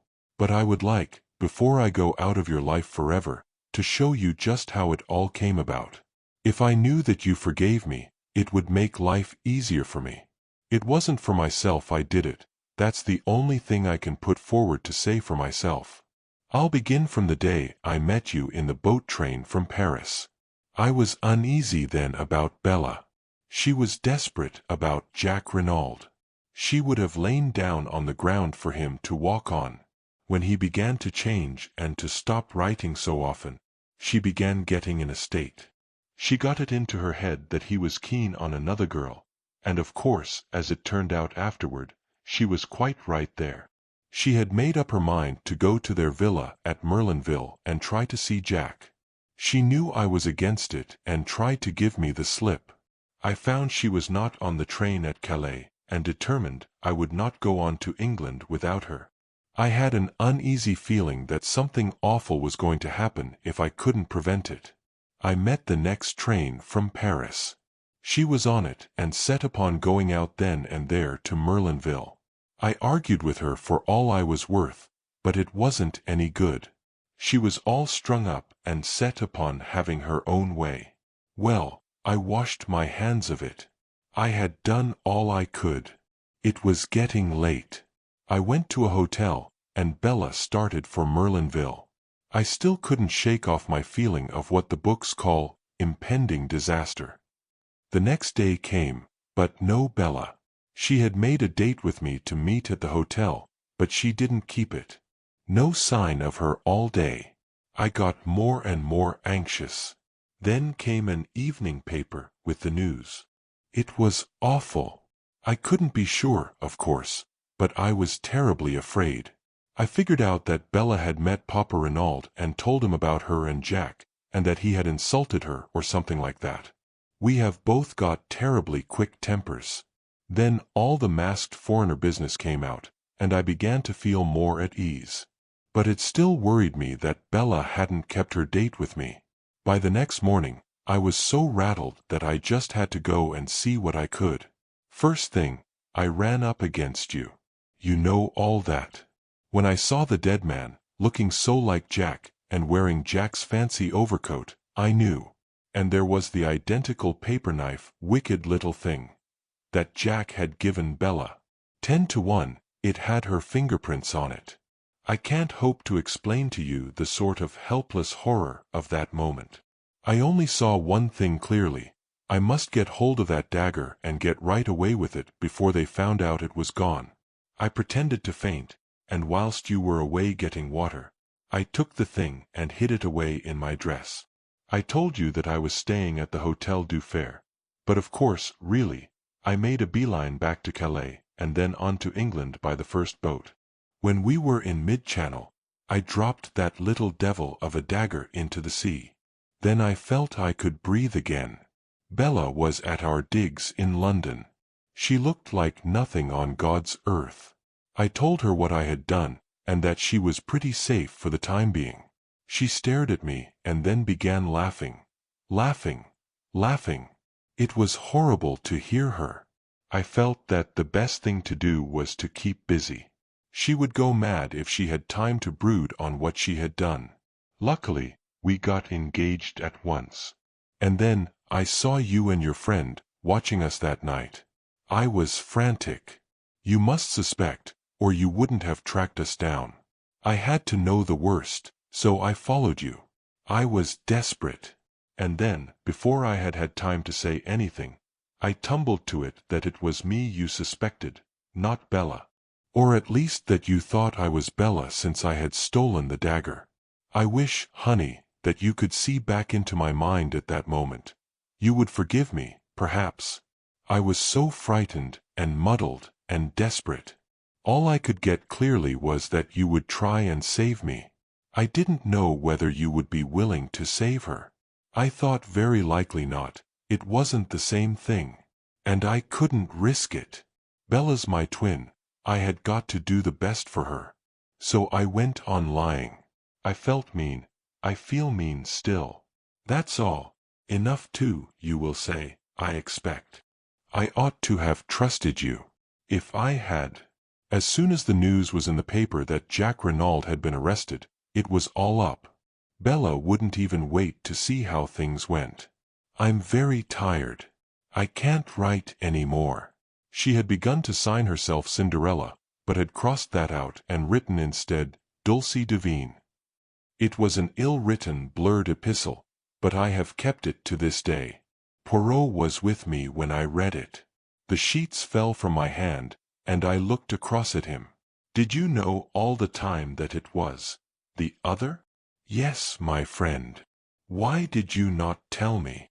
To begin with, I could hardly believe it conceivable that you could make such a mistake. You had seen the photograph. The sisters are very alike, but by no means incapable of distinguishment. But the fair hair? A wig, worn for the sake of a piquant contrast on the stage. Is it conceivable that with twins one should be fair and one dark? Why didn't you tell me that night at the hotel in Coventry? You were rather high-handed in your methods, mon ami, said Poirot dryly. You did not give me a chance. But afterward? Ah, afterward! Well, to begin with, I was hurt at your want of faith in me. And then, I wanted to see whether your feelings would stand the test of time. In fact, whether it was love, or a flash in the pan, with you. I should not have left you long in your error. I nodded. His tone was too affectionate for me to bear resentment. I looked down on the sheets of the letter. Suddenly, I picked them up from the floor and pushed them across to him. Read that, I said. I would like you to. He read it through in silence. Then he looked up at me. What is it that worries you, Hastings? This was quite a new mood in Poirot. His mocking manner seemed laid quite aside. I was able to say what I wanted without too much difficulty. She doesn't say, well, not whether she cares for me or not. Poirot turned back the pages. I think you are mistaken, Hastings. Where? I cried, leaning forward eagerly. Poirot smiled. She tells you that in every line of the letter, mon ami.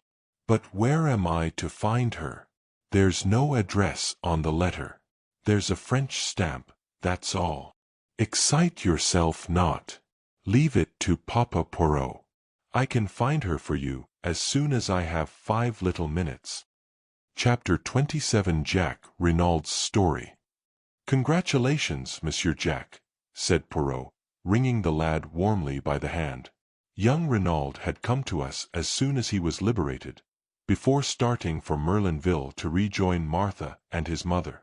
Stoner accompanied him. His heartiness was in strong contrast to the lad's wan looks.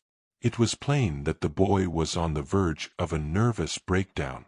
Although delivered from the immediate peril that was hanging over him, the circumstances of his release were too painful to let him feel full relief. He smiled mournfully at Poirot and said in a low voice, I went through it to protect her, and now it's all no use. You could hardly expect the girl to accept the price of your life, remarked Stoner dryly. She was bound to come forward when she saw you heading straight for the guillotine. MRFOI. And you were heading for it too, added Poirot with a slight twinkle. You would have had Maître Grosier's death from rage on your conscience if you had gone on. He was a well-meaning ass, I suppose, said Jack. But he worried me horribly. You see, I couldn't very well take him into my confidence. But, my God, what's going to happen about Bella? If I were you, said Poirot frankly, I should not distress myself unduly. The French courts are very lenient to youth and beauty and the crime passional. A clever lawyer will make out a great case of extenuating circumstances. It will not be pleasant for you. I don't care about that. You see, Monsieur Poirot, in a way I do feel guilty of my father's murder. But for me, and my entanglement with this girl, he would be alive and well today.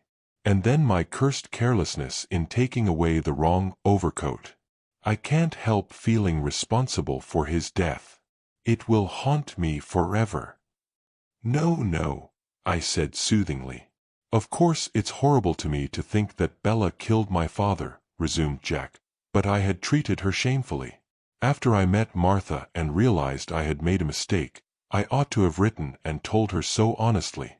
But I was so terrified of a row, and of its coming to Martha's ears, and her thinking there was more in it than there ever had been, that, well, I was a coward and went on hoping the thing would die down of itself. I just drifted, in fact, not realizing that I was driving the poor kid desperate. If she had really knifed me, as she meant to, I should have got no more than my deserts. And the way she has come forward now is downright plucky. I would have stood the racket, you know, up to the end. He was silent for a moment or two, and then burst out on another tack. What gets me is why the governor should be wandering about in underclothes and my overcoat at that time of night. I suppose he had just given the foreign Johnnies the slip, and my mother must have made a mistake about it being 2 o'clock when they came. Or, it wasn't all a frame-up, was it? I mean, my mother couldn't think, that it was me. Poirot reassured him quickly. No, Monsieur Jack. Have no fears on that score. As for the rest, I will explain it to you one of these days. It is rather curious. But will you recount to us exactly what occurred on that terrible evening? There's very little to tell. I came from Cherbourg, as I told you, in order to see Martha before going to the other end of the world. The train was late, and I decided to take the shortcut across the golf links. I could easily get into the grounds of the Villa Marguerite from there. I had nearly reached the place when... He paused and swallowed. Yes. I heard a terrible cry. It wasn't loud, a sort of choke and gasp, but it frightened me. For a moment I stood rooted to the spot. Then I came around the corner of a bush. There was moonlight. I saw the grave, and a figure lying face downwards, with a dagger sticking in the back. And then, I looked up and saw her. She was looking at me as though she saw a ghost. It's what she must have thought me at first. All expression seemed frozen out of her face by horror. And then she gave a cry, and turned and ran. He stopped, trying to master his emotion. And afterward? Asked Poirot gently. I really don't know. I stayed there for a time, dazed. And then I realized I had better get away as fast as I could. It didn't occur to me that they would suspect me, but I was afraid of being called upon to give evidence against her. I walked to Saint Beauvais, as I told you, and got a car from there back to Cherbourg. A knock came at the door, and a page entered with a telegram which he delivered to Stoner. He tore it open. Then he got up from his seat. Mrs. Renauld has regained consciousness, he said. Ah! Poirot sprang to his feet. Let us all go to Merlinville at once. A hurried departure was made forthwith. Stoner, at Jack's instance, agreed to stay behind and do all that could be done for Bella Devine. Poirot, Jack Renauld, and I set off in the Renauld car. The run took just over 40 minutes. As we approached the doorway of the Villa Marguerite, Jack Renauld shot a questioning glance at Poirot. How would it be if you went on first, to break the news to my mother that I am free, while you break it in person to Mademoiselle Martha, eh? Finished Poirot, with a twinkle. But yes, by all means, I was about to propose such an arrangement myself. Jack Renauld did not wait for more. Stopping the car, he swung himself out and ran up the path to the front door. We went on in the car to Villa Genevieve. Poirot, I said, do you remember how we arrived here that first day, and were met by the news of Monsieur Renaud's murder? Ah, yes, truly. Not so long ago, either. But what a lot of things have happened since then, especially for you, mon ami. Poirot, what have you done about finding Dulcie? Calm yourself, Hastings. I arrange everything. You're being a precious long time about it, I grumbled. Poirot changed the subject. Then the beginning, now the end, he moralized as we rang the bell. And, considered as a case, the end is profoundly unsatisfactory. Yes, indeed, I sighed. You are regarding it from the sentimental standpoint, Hastings. That was not my meaning. We will hope that Mademoiselle Bella will be dealt with leniently, and after all, Jack Renauld cannot marry both the girls. I spoke from a professional standpoint. This is not a crime well ordered and regular, such as a detective delights in. The mise-en-scene designed by Georges Conneau, that indeed is perfect, but the dénouement, ah, no. A man killed by accident in a girl's fit of anger, ah, indeed, what order or method is there in that? and in the midst of a fit of laughter on my part at Poirot's peculiarities, the door was opened by Françoise. Poirot explained that he must see Mrs. Renauld at once, and the old woman conducted him upstairs. I remained in the salon. It was some time before Poirot reappeared. He was looking unusually grave. "Vous voilà, Hastings. Sacre tonnerre, but there are squalls ahead. What do you mean?" I cried. "I would hardly have credited it," said Poirot thoughtfully, "but women are very unexpected." "Here are Jack and Martha de Breuil," I exclaimed, looking out of the window. Poirot bounded out of the room and met the young couple on the steps outside. "Do not enter. It is better not. Your mother is very upset." I know," said Jack Renauld. "I must go up to her at once." "But no, I tell you. It is better not. But Martha and I. In any case, do not take mademoiselle with you. Mount, if you must, but you would be wise to be guided by me." A voice on the stairs behind made us all start. "I thank you for your good offices, Monsieur Poirot, but I will make my own wishes clear." We stared in astonishment. Descending the stairs, leaning upon Léonie's arm, was Mrs. Renauld, her head still bandaged. The French girl was weeping and imploring her mistress to return to bed. "Madame will kill herself. It is contrary to all the doctor's orders." But Mrs. Renauld came on. "Mother!" cried Jack, starting forward. But with a gesture, she drove him back. "I am no mother of yours. You are no son of mine. From this day and hour, I renounce you." "Mother!" cried the lad, stupefied. For a moment, she seemed to waver, to falter before the anguish in his voice. Poirot made a mediating gesture, but instantly she regained command of herself. "Your father's blood is on your head. You are morally guilty of his death. You thwarted and defied him over this girl, and by your heartless treatment of another girl, you brought about his death. Go out from my house. Tomorrow I intend to take such steps as shall make it certain that you shall never touch a penny of his money. Make your way in the world as best you can with the help of the girl who is the daughter of your father's bitterest enemy." And slowly, painfully, she retraced her way upstairs. We were all dumbfounded, totally unprepared for such a demonstration. Jack Renauld, worn out with all he had already gone through, swayed and nearly fell. Poirot and I went quickly to his assistance. "He is overdone," murmured Poirot to Martha. "Where can we take him?" "But home. To the Villa Marguerite. We will nurse him, my mother and I. My poor Jack." We got the lad to the villa, where he dropped limply onto a chair in a semi-dazed condition. Poirot felt his head and hands. "He has fever. The long strain begins to tell. And now this shock on top of it. Get him to bed, and Hastings and I will summon a doctor." A doctor was soon procured. After examining the patient, he gave it as his opinion that it was simply a case of nerve strain. With perfect rest and quiet, the lad might be almost restored by the next day, but, if excited, there was a chance of brain fever. It would be advisable for someone to sit up all night with him.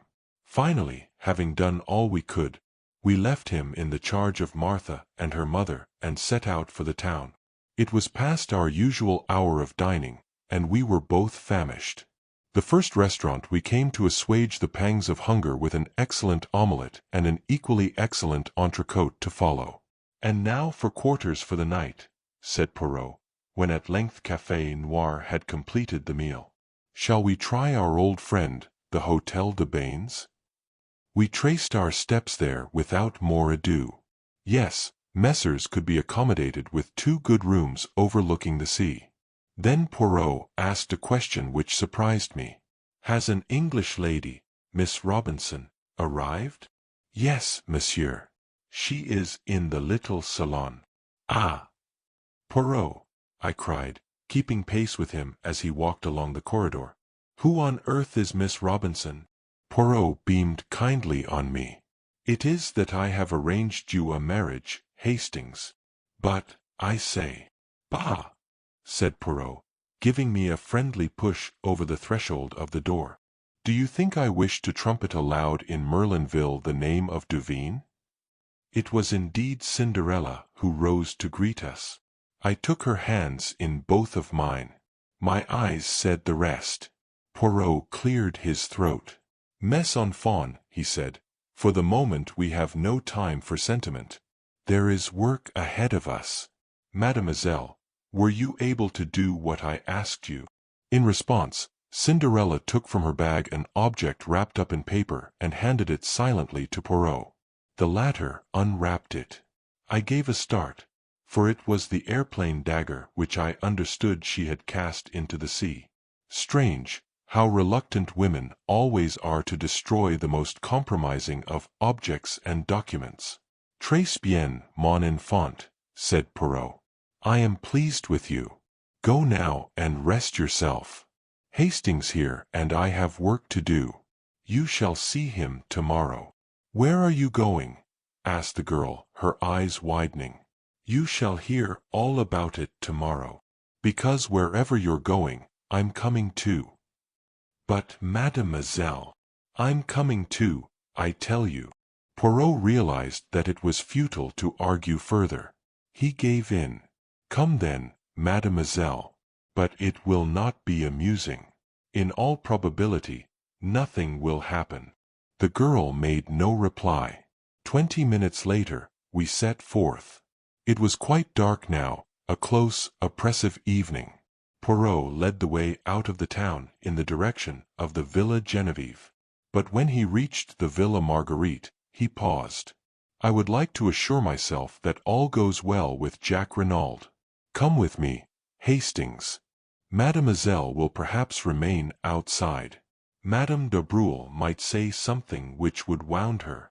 We unlatched the gate and walked up the path. As we went around to the side of the house, I drew Poirot's attention to a window on the first floor.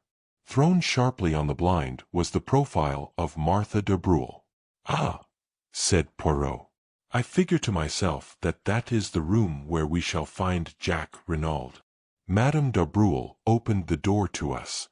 She explained that Jack was much the same, but perhaps we would like to see for ourselves. She led us upstairs and into the bedroom. Martha de Breuil was embroidered by a table with a lamp on it.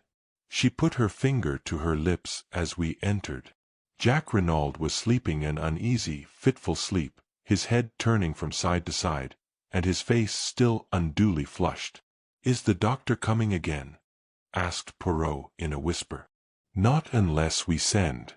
He is sleeping, that is the great thing. Maman made him a tisane." She sat down again with her embroidery as we left the room. Madame de Breuil accompanied us down the stairs.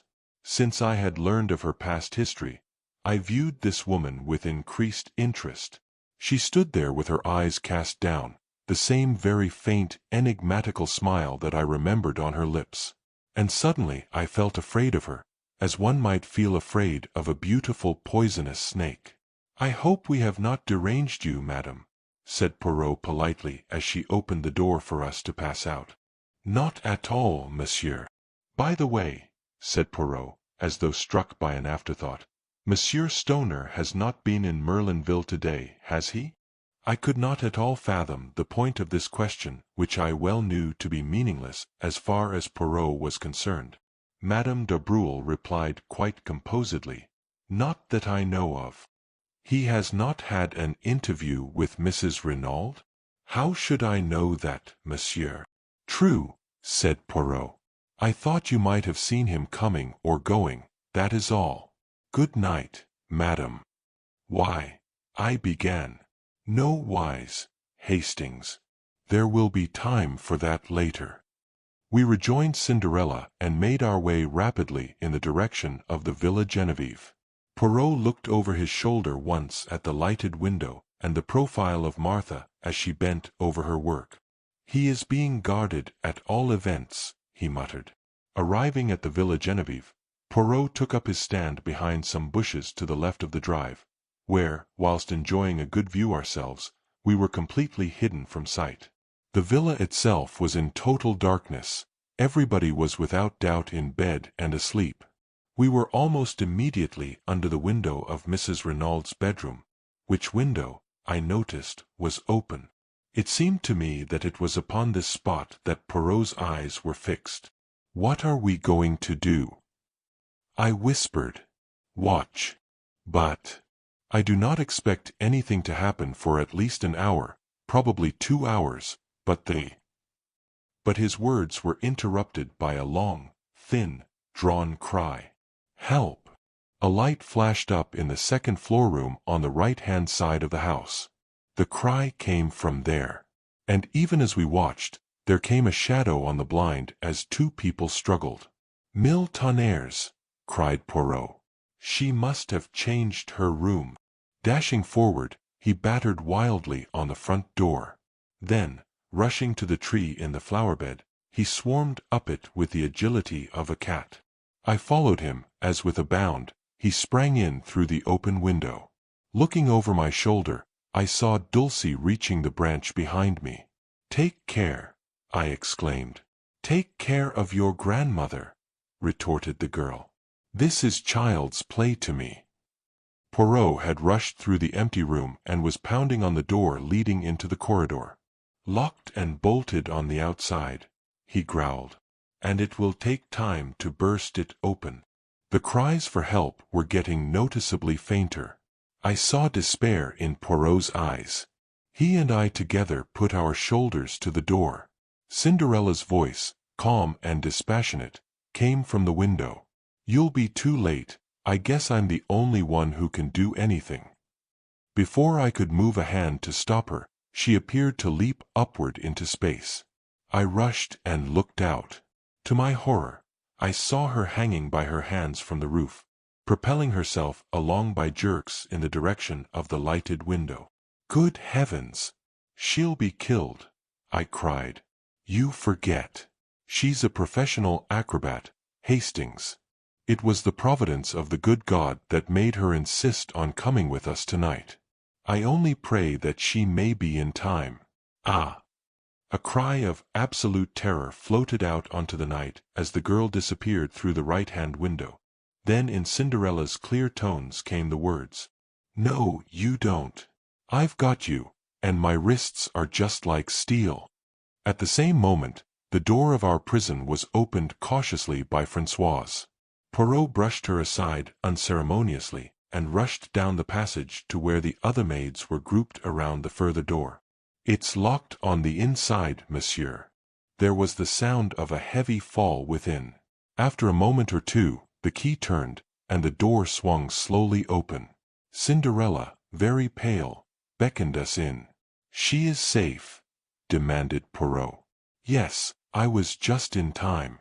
She was exhausted. Mrs. Renauld was half sitting, half lying on the bed. She was gasping for breath. "Nearly strangled me," she murmured painfully. The girl picked up something from the floor and handed it to Poirot. It was a rolled-up ladder of silk rope, very fine but quite strong. "A getaway," said Poirot. "By the window, whilst we were battering at the door." "Where is the other?" The girl stood aside a little and pointed. On the ground lay a figure wrapped in some dark material, a fold of which hid the face. "Dead." She nodded. "I think so. Head must have struck the marble fender." "But who is it?" I cried. "The murderer of Monsieur Renauld, Hastings, and the would-be murderer of Madame Renauld." Puzzled and uncomprehending, I knelt down, lifted the fold of cloth, and looked into the dead, beautiful face of Martha de Breuil. Chapter 28 Journey's End. I have confused memories of the further events of that night. Poirot seemed deaf to my repeated questions. He was too busy overwhelming Françoise with reproaches for not having told him about Mrs. Renauld's change of sleeping quarters. I caught him by the shoulder, determined to attract his attention and make myself heard. "But you must have known," I protested. You were taken up to see her this afternoon. Poirot deigned to attend to me for a brief moment. She had been wheeled on a sofa into the middle room, her boudoir, he explained. But, monsieur, cried Françoise, Madame changed her room almost immediately after the crime. The associations, they were too distressing. Then why was I not told? Poirot shouted, striking the table and working himself into a first-class passion. I demand, why was I not told? You are an old woman, completely imbecilic. And Leonie and Denise are no better. All of you are triple idiots. Your stupidity has nearly caused the death of your mistress. But for this courageous child. He broke off, darting across the room to where the girl was bending over, ministering to Mrs. Renauld. He embraced her with Gallic fervor, slightly to my annoyance. I was aroused from my mental fog by a sharp command from Poirot. Fetch the doctor immediately for Mrs. Renauld. After that, I might summon the police. And he added, to complete my indignation, it will hardly be worth your while to return here. I shall be too busy to attend to you, and of mademoiselle here, I make a private nurse. I retired with what dignity I could command. Having run my errands, I returned to the hotel. I understood next to nothing of what had occurred. The events of the night seemed fantastic and impossible. Nobody would answer my questions. Nobody had seemed to hear them. Angrily, I flung myself into bed and slept the sleep of the bewildered and utterly exhausted. I awoke to find the sun pouring in through the open windows and Poirot, neat and smiling, sitting beside the bed. Finally, you wake. But it is that you are a famous sleeper, Hastings. Do you know that it is nearly 11 o'clock? I groaned and put a hand to my head. I must have been dreaming, I said. Do you know, I actually dreamt that we found Martha de Breuil's body in Mrs. Renaud's room, and that you declared her to have murdered Mr. Renauld? You were not dreaming. All that is quite true. But Bella Duveen killed Mr. Renauld? Oh no, Hastings, she did not. She said she did, yes, but that was to save the man she loved from the guillotine. What? Remember Jack Renaud's story. They both arrived on the scene at the same instant, and each took the other to be the perpetrator of the crime. The girl stares at him in horror, and then with a cry, rushes away. But, when she hears that the crime has been brought home to him, she cannot bear it, and comes forward to accuse herself and save him from certain death. Poirot leaned back in his chair and brought the tips of his fingers together in familiar style. The case was not quite satisfactory to me, he observed judiciously. All along, I was strongly under the impression that we were dealing with a cold-blooded and premeditated crime committed by someone who had been content, very cleverly, with using Monsieur Renaud's own plans for throwing the police off the track. The great criminal, as you may remember my remarking to you once, is always supremely simple. I nodded. Now, to support this theory, the criminal must have been fully aware of Mr. Renaud's plans. That leads us to Madame Renauld. But facts fail to support any theory of her guilt. Is there anyone else who might have known of them? Yes. From Martha de Breuil's own lips, we have the admission that she overheard Monsieur Renaud's quarrel with the tramp. If she could overhear that, there is no reason why she should not have heard everything else, especially if Monsieur and Madame Renauld were imprudent enough to discuss their plans sitting on the bench. Remember how easily you overheard Martha's conversation with Jack Renauld from that spot. But what possible motive could Martha have for murdering Mr. Renauld? I argued. What motive? Money. Monsieur Renauld was a millionaire several times over, and at his death, or so she and Jack believed, half that vast fortune would pass to his son. Let us reconstruct the scene from the standpoint of Martha de Breuil. Martha de Breuil overhears what passes between Renauld and his wife. So far, he has been a nice little source of income to the de Breuil mother and daughter, but now he proposes to escape from their schemes. At first, possibly, her idea is to prevent that escape. But a bolder idea takes its place, one that fails to horrify the daughter of Jean Beroldy. At present, Monsieur Renauld stands inexorably in the way of her marriage with Jack. If the latter defies his father, he will be a pauper, which is not at all to the mind of Mademoiselle Martha. In fact, I doubt if she has ever cared a straw for Jack Renauld. She can simulate emotion, but in reality, she is of the same cold, calculating type as her mother. I doubt, too, whether she was really very sure of her hold over the boy's affections. She had dazzled and captivated him, but separated from her, as his father could so easily manage to separate him, she might lose him.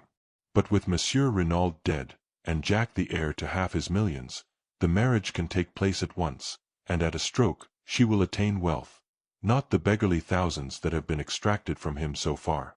And her clever brain takes in the simplicity of the thing. It is all so easy. Monsieur Renauld is planning all the circumstances of his death. She has only to step in at the right moment and turn the farce into a grim reality. And here comes in the second point which led me infallibly to Martha de Breuil, the dagger. Jack Renauld had 3 souvenirs made. One he gave to his mother, one to Bella Devine. Was it not highly probable that he had given the third one to Martha de Breuil? So then, to sum up, there were 4 points of note against Martha de Breuil. 1. Martha de Breuil could have overheard Monsieur Renauld's plans. 2. Martha de Breuil had a direct interest in causing Monsieur Renauld's death. 3. Martha de Breuil was the daughter of the notorious Madame Beroldy, who, in my opinion, was morally and virtually the murderess of her husband, although it may have been Georges Quenoux's hand which struck the actual blow. 4. Martha de Breuil was the only person, besides Jack Renauld, likely to have the third dagger in her possession. Poirot paused and cleared his throat. Of course, when I learned of the existence of the other girl, Bella Devine, I realized that it was quite possible that she might have killed Monsieur Renauld. The solution did not appeal to me because, as I pointed out to you, Hastings, an expert such as I am, likes to meet a foe worthy of his steel. Still, one must take crimes as one finds them, not as one would like them to be. It did not seem very likely that Bella Devine would be wandering about carrying a souvenir paper-knife in her hand. But of course, she might have had some idea all the time of revenge on Jack Renauld. When she actually came forward and confessed to the murder, it seemed that all was over. And yet, I was not satisfied, my friend. I was not satisfied. I went over the case again minutely, and I came to the same conclusion as before. If it was not Bella Devine, the only other person who could have committed the crime was Martha de Breuil. But I had not one single proof against her. And then you showed me that letter from Mademoiselle Dulcie, and I saw a chance of settling the matter once for all. The original dagger was stolen by Dulcie Devine and thrown into the sea, since, as she thought, it belonged to her sister. But if, by any chance, it was not her sister's, but the one given by Jack to Martha de Breuil, why then, Bella Devine's dagger would still be intact. I said no word to you, Hastings. It was no time for romance, but I sought out Mademoiselle Dulcie, told her as much as I deemed needful, and set her to search amongst the effects of her sister. Imagine my elation when she sought me out, according to my instructions, as Miss Robinson with the precious souvenir in her possession. In the meantime, I had taken steps to force Mademoiselle Martha into the open. By my orders, Mrs. Renauld repulsed her son, and declared her intention of making a will on the morrow which should cut him off from ever enjoying even a portion of his father's fortune. It was a desperate step, but a necessary one, and Madame Renauld was fully prepared to take the risk, though unfortunately she also never thought of mentioning her change of room. I suppose she took it for granted that I knew. All happened as I thought. Martha de Breuil made a last bold bid for the Renauld millions, and failed. What absolutely bewilders me, I said, is how she ever got into the house without our seeing her. It seems an absolute miracle. We left her behind at the Villa Marguerite. We go straight to the Villa Genevieve, and yet she is there before us. Ah, but we did not leave her behind. She was out of the Villa Marguerite by the back way whilst we were talking to her mother in the hall. That is where, as the Americans say, she put it over on Hercule Poirot. But the shadow on the blind? We saw it from the road. Well, when we looked up, Madame de Breuil had just had time to run upstairs and take her place. Madame de Breuil? Yes.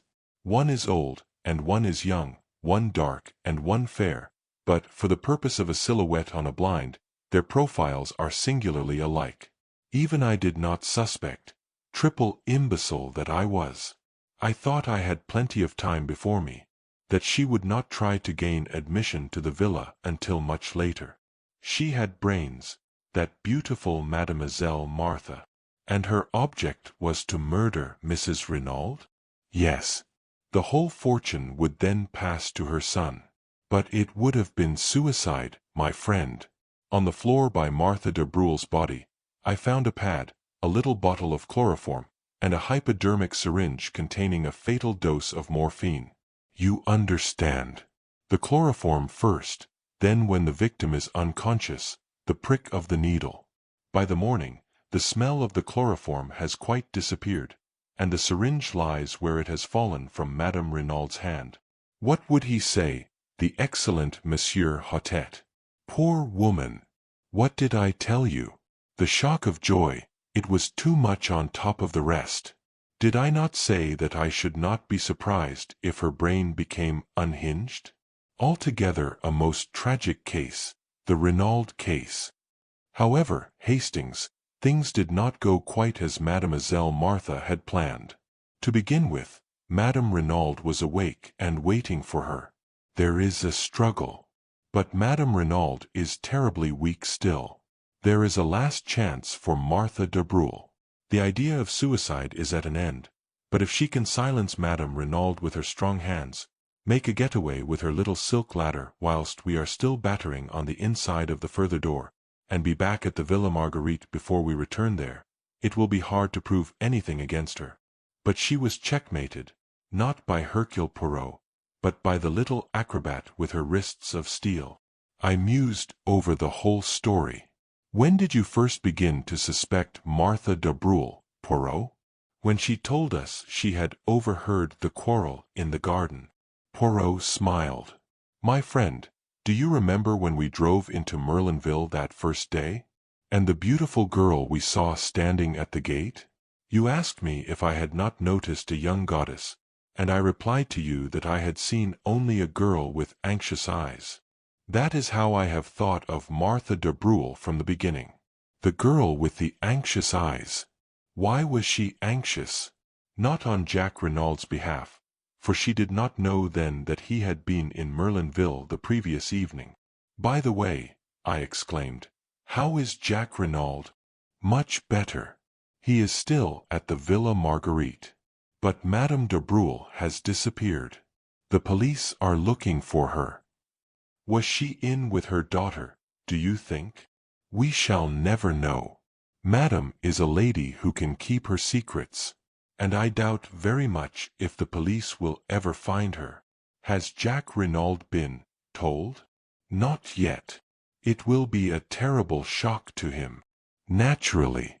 And yet, do you know, Hastings, I doubt if his heart was ever seriously engaged. So far, we have looked upon Bella Devine as a siren, and Martha de Breuil as the girl he really loved. But I think that if we reversed the terms, we should come nearer to the truth.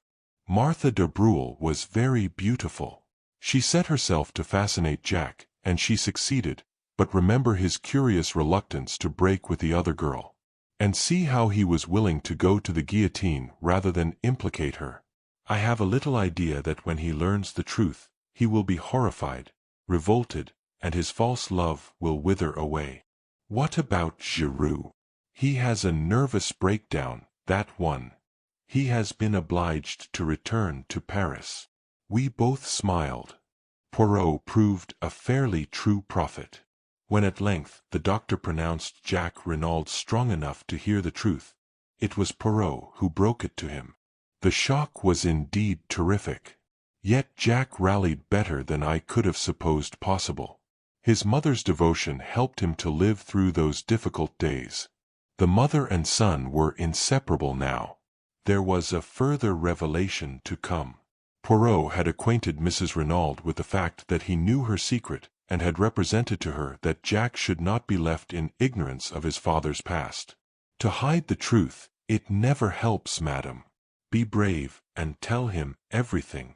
With a heavy heart, Mrs. Renauld consented, and her son learned that the father he had loved had been, in actual fact, a fugitive from justice.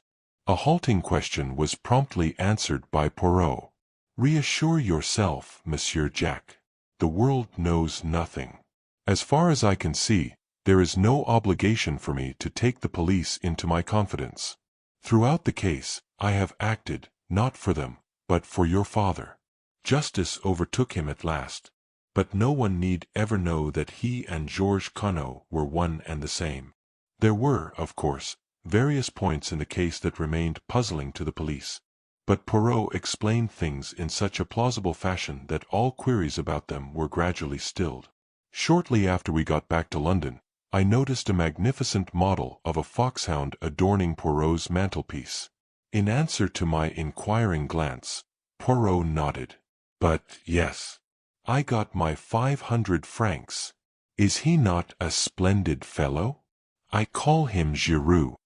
A few days later, Jack Renauld came to see us with a resolute expression on his face. Monsieur Poirot, I've come to say goodbye.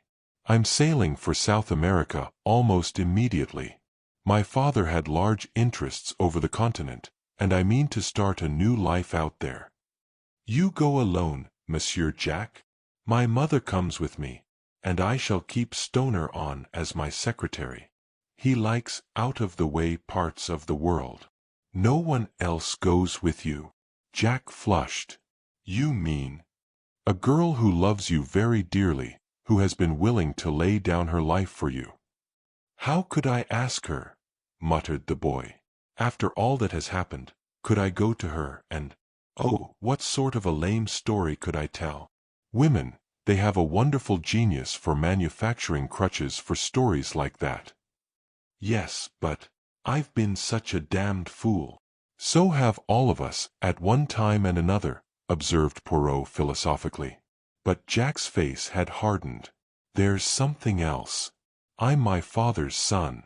Would anyone marry me, knowing that? You are your father's son, you say. Hastings here will tell you that I believe in heredity. Well, then, wait. I know a woman of courage and endurance, capable of great love, of supreme self-sacrifice. The boy looked up. His eyes softened. My mother. Yes. You are your mother's son as well as your father's. Go then to Mademoiselle Bella. Tell her everything. Keep nothing back, and see what she will say. Jack looked irresolute.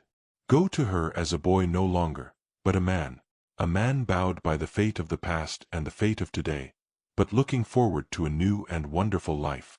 Ask her to share it with you. You may not realize it, but your love for each other has been tested in the fire and not found wanting. You have both been willing to lay down your lives for each other. And what of Captain Arthur Hastings, humble chronicler of these pages? There is some talk of his joining the Renaulds on a ranch across the seas. But for the end of this story, I prefer to go back to a morning in the garden of the Villa Genevieve. I can't call you Bella, I said, since it isn't your name. And Dulcie seems so unfamiliar. So it's got to be Cinderella. Cinderella married the prince, you remember. I'm not a prince, but... She interrupted me. Cinderella warned him, I'm sure. You see, she couldn't promise to turn into a princess.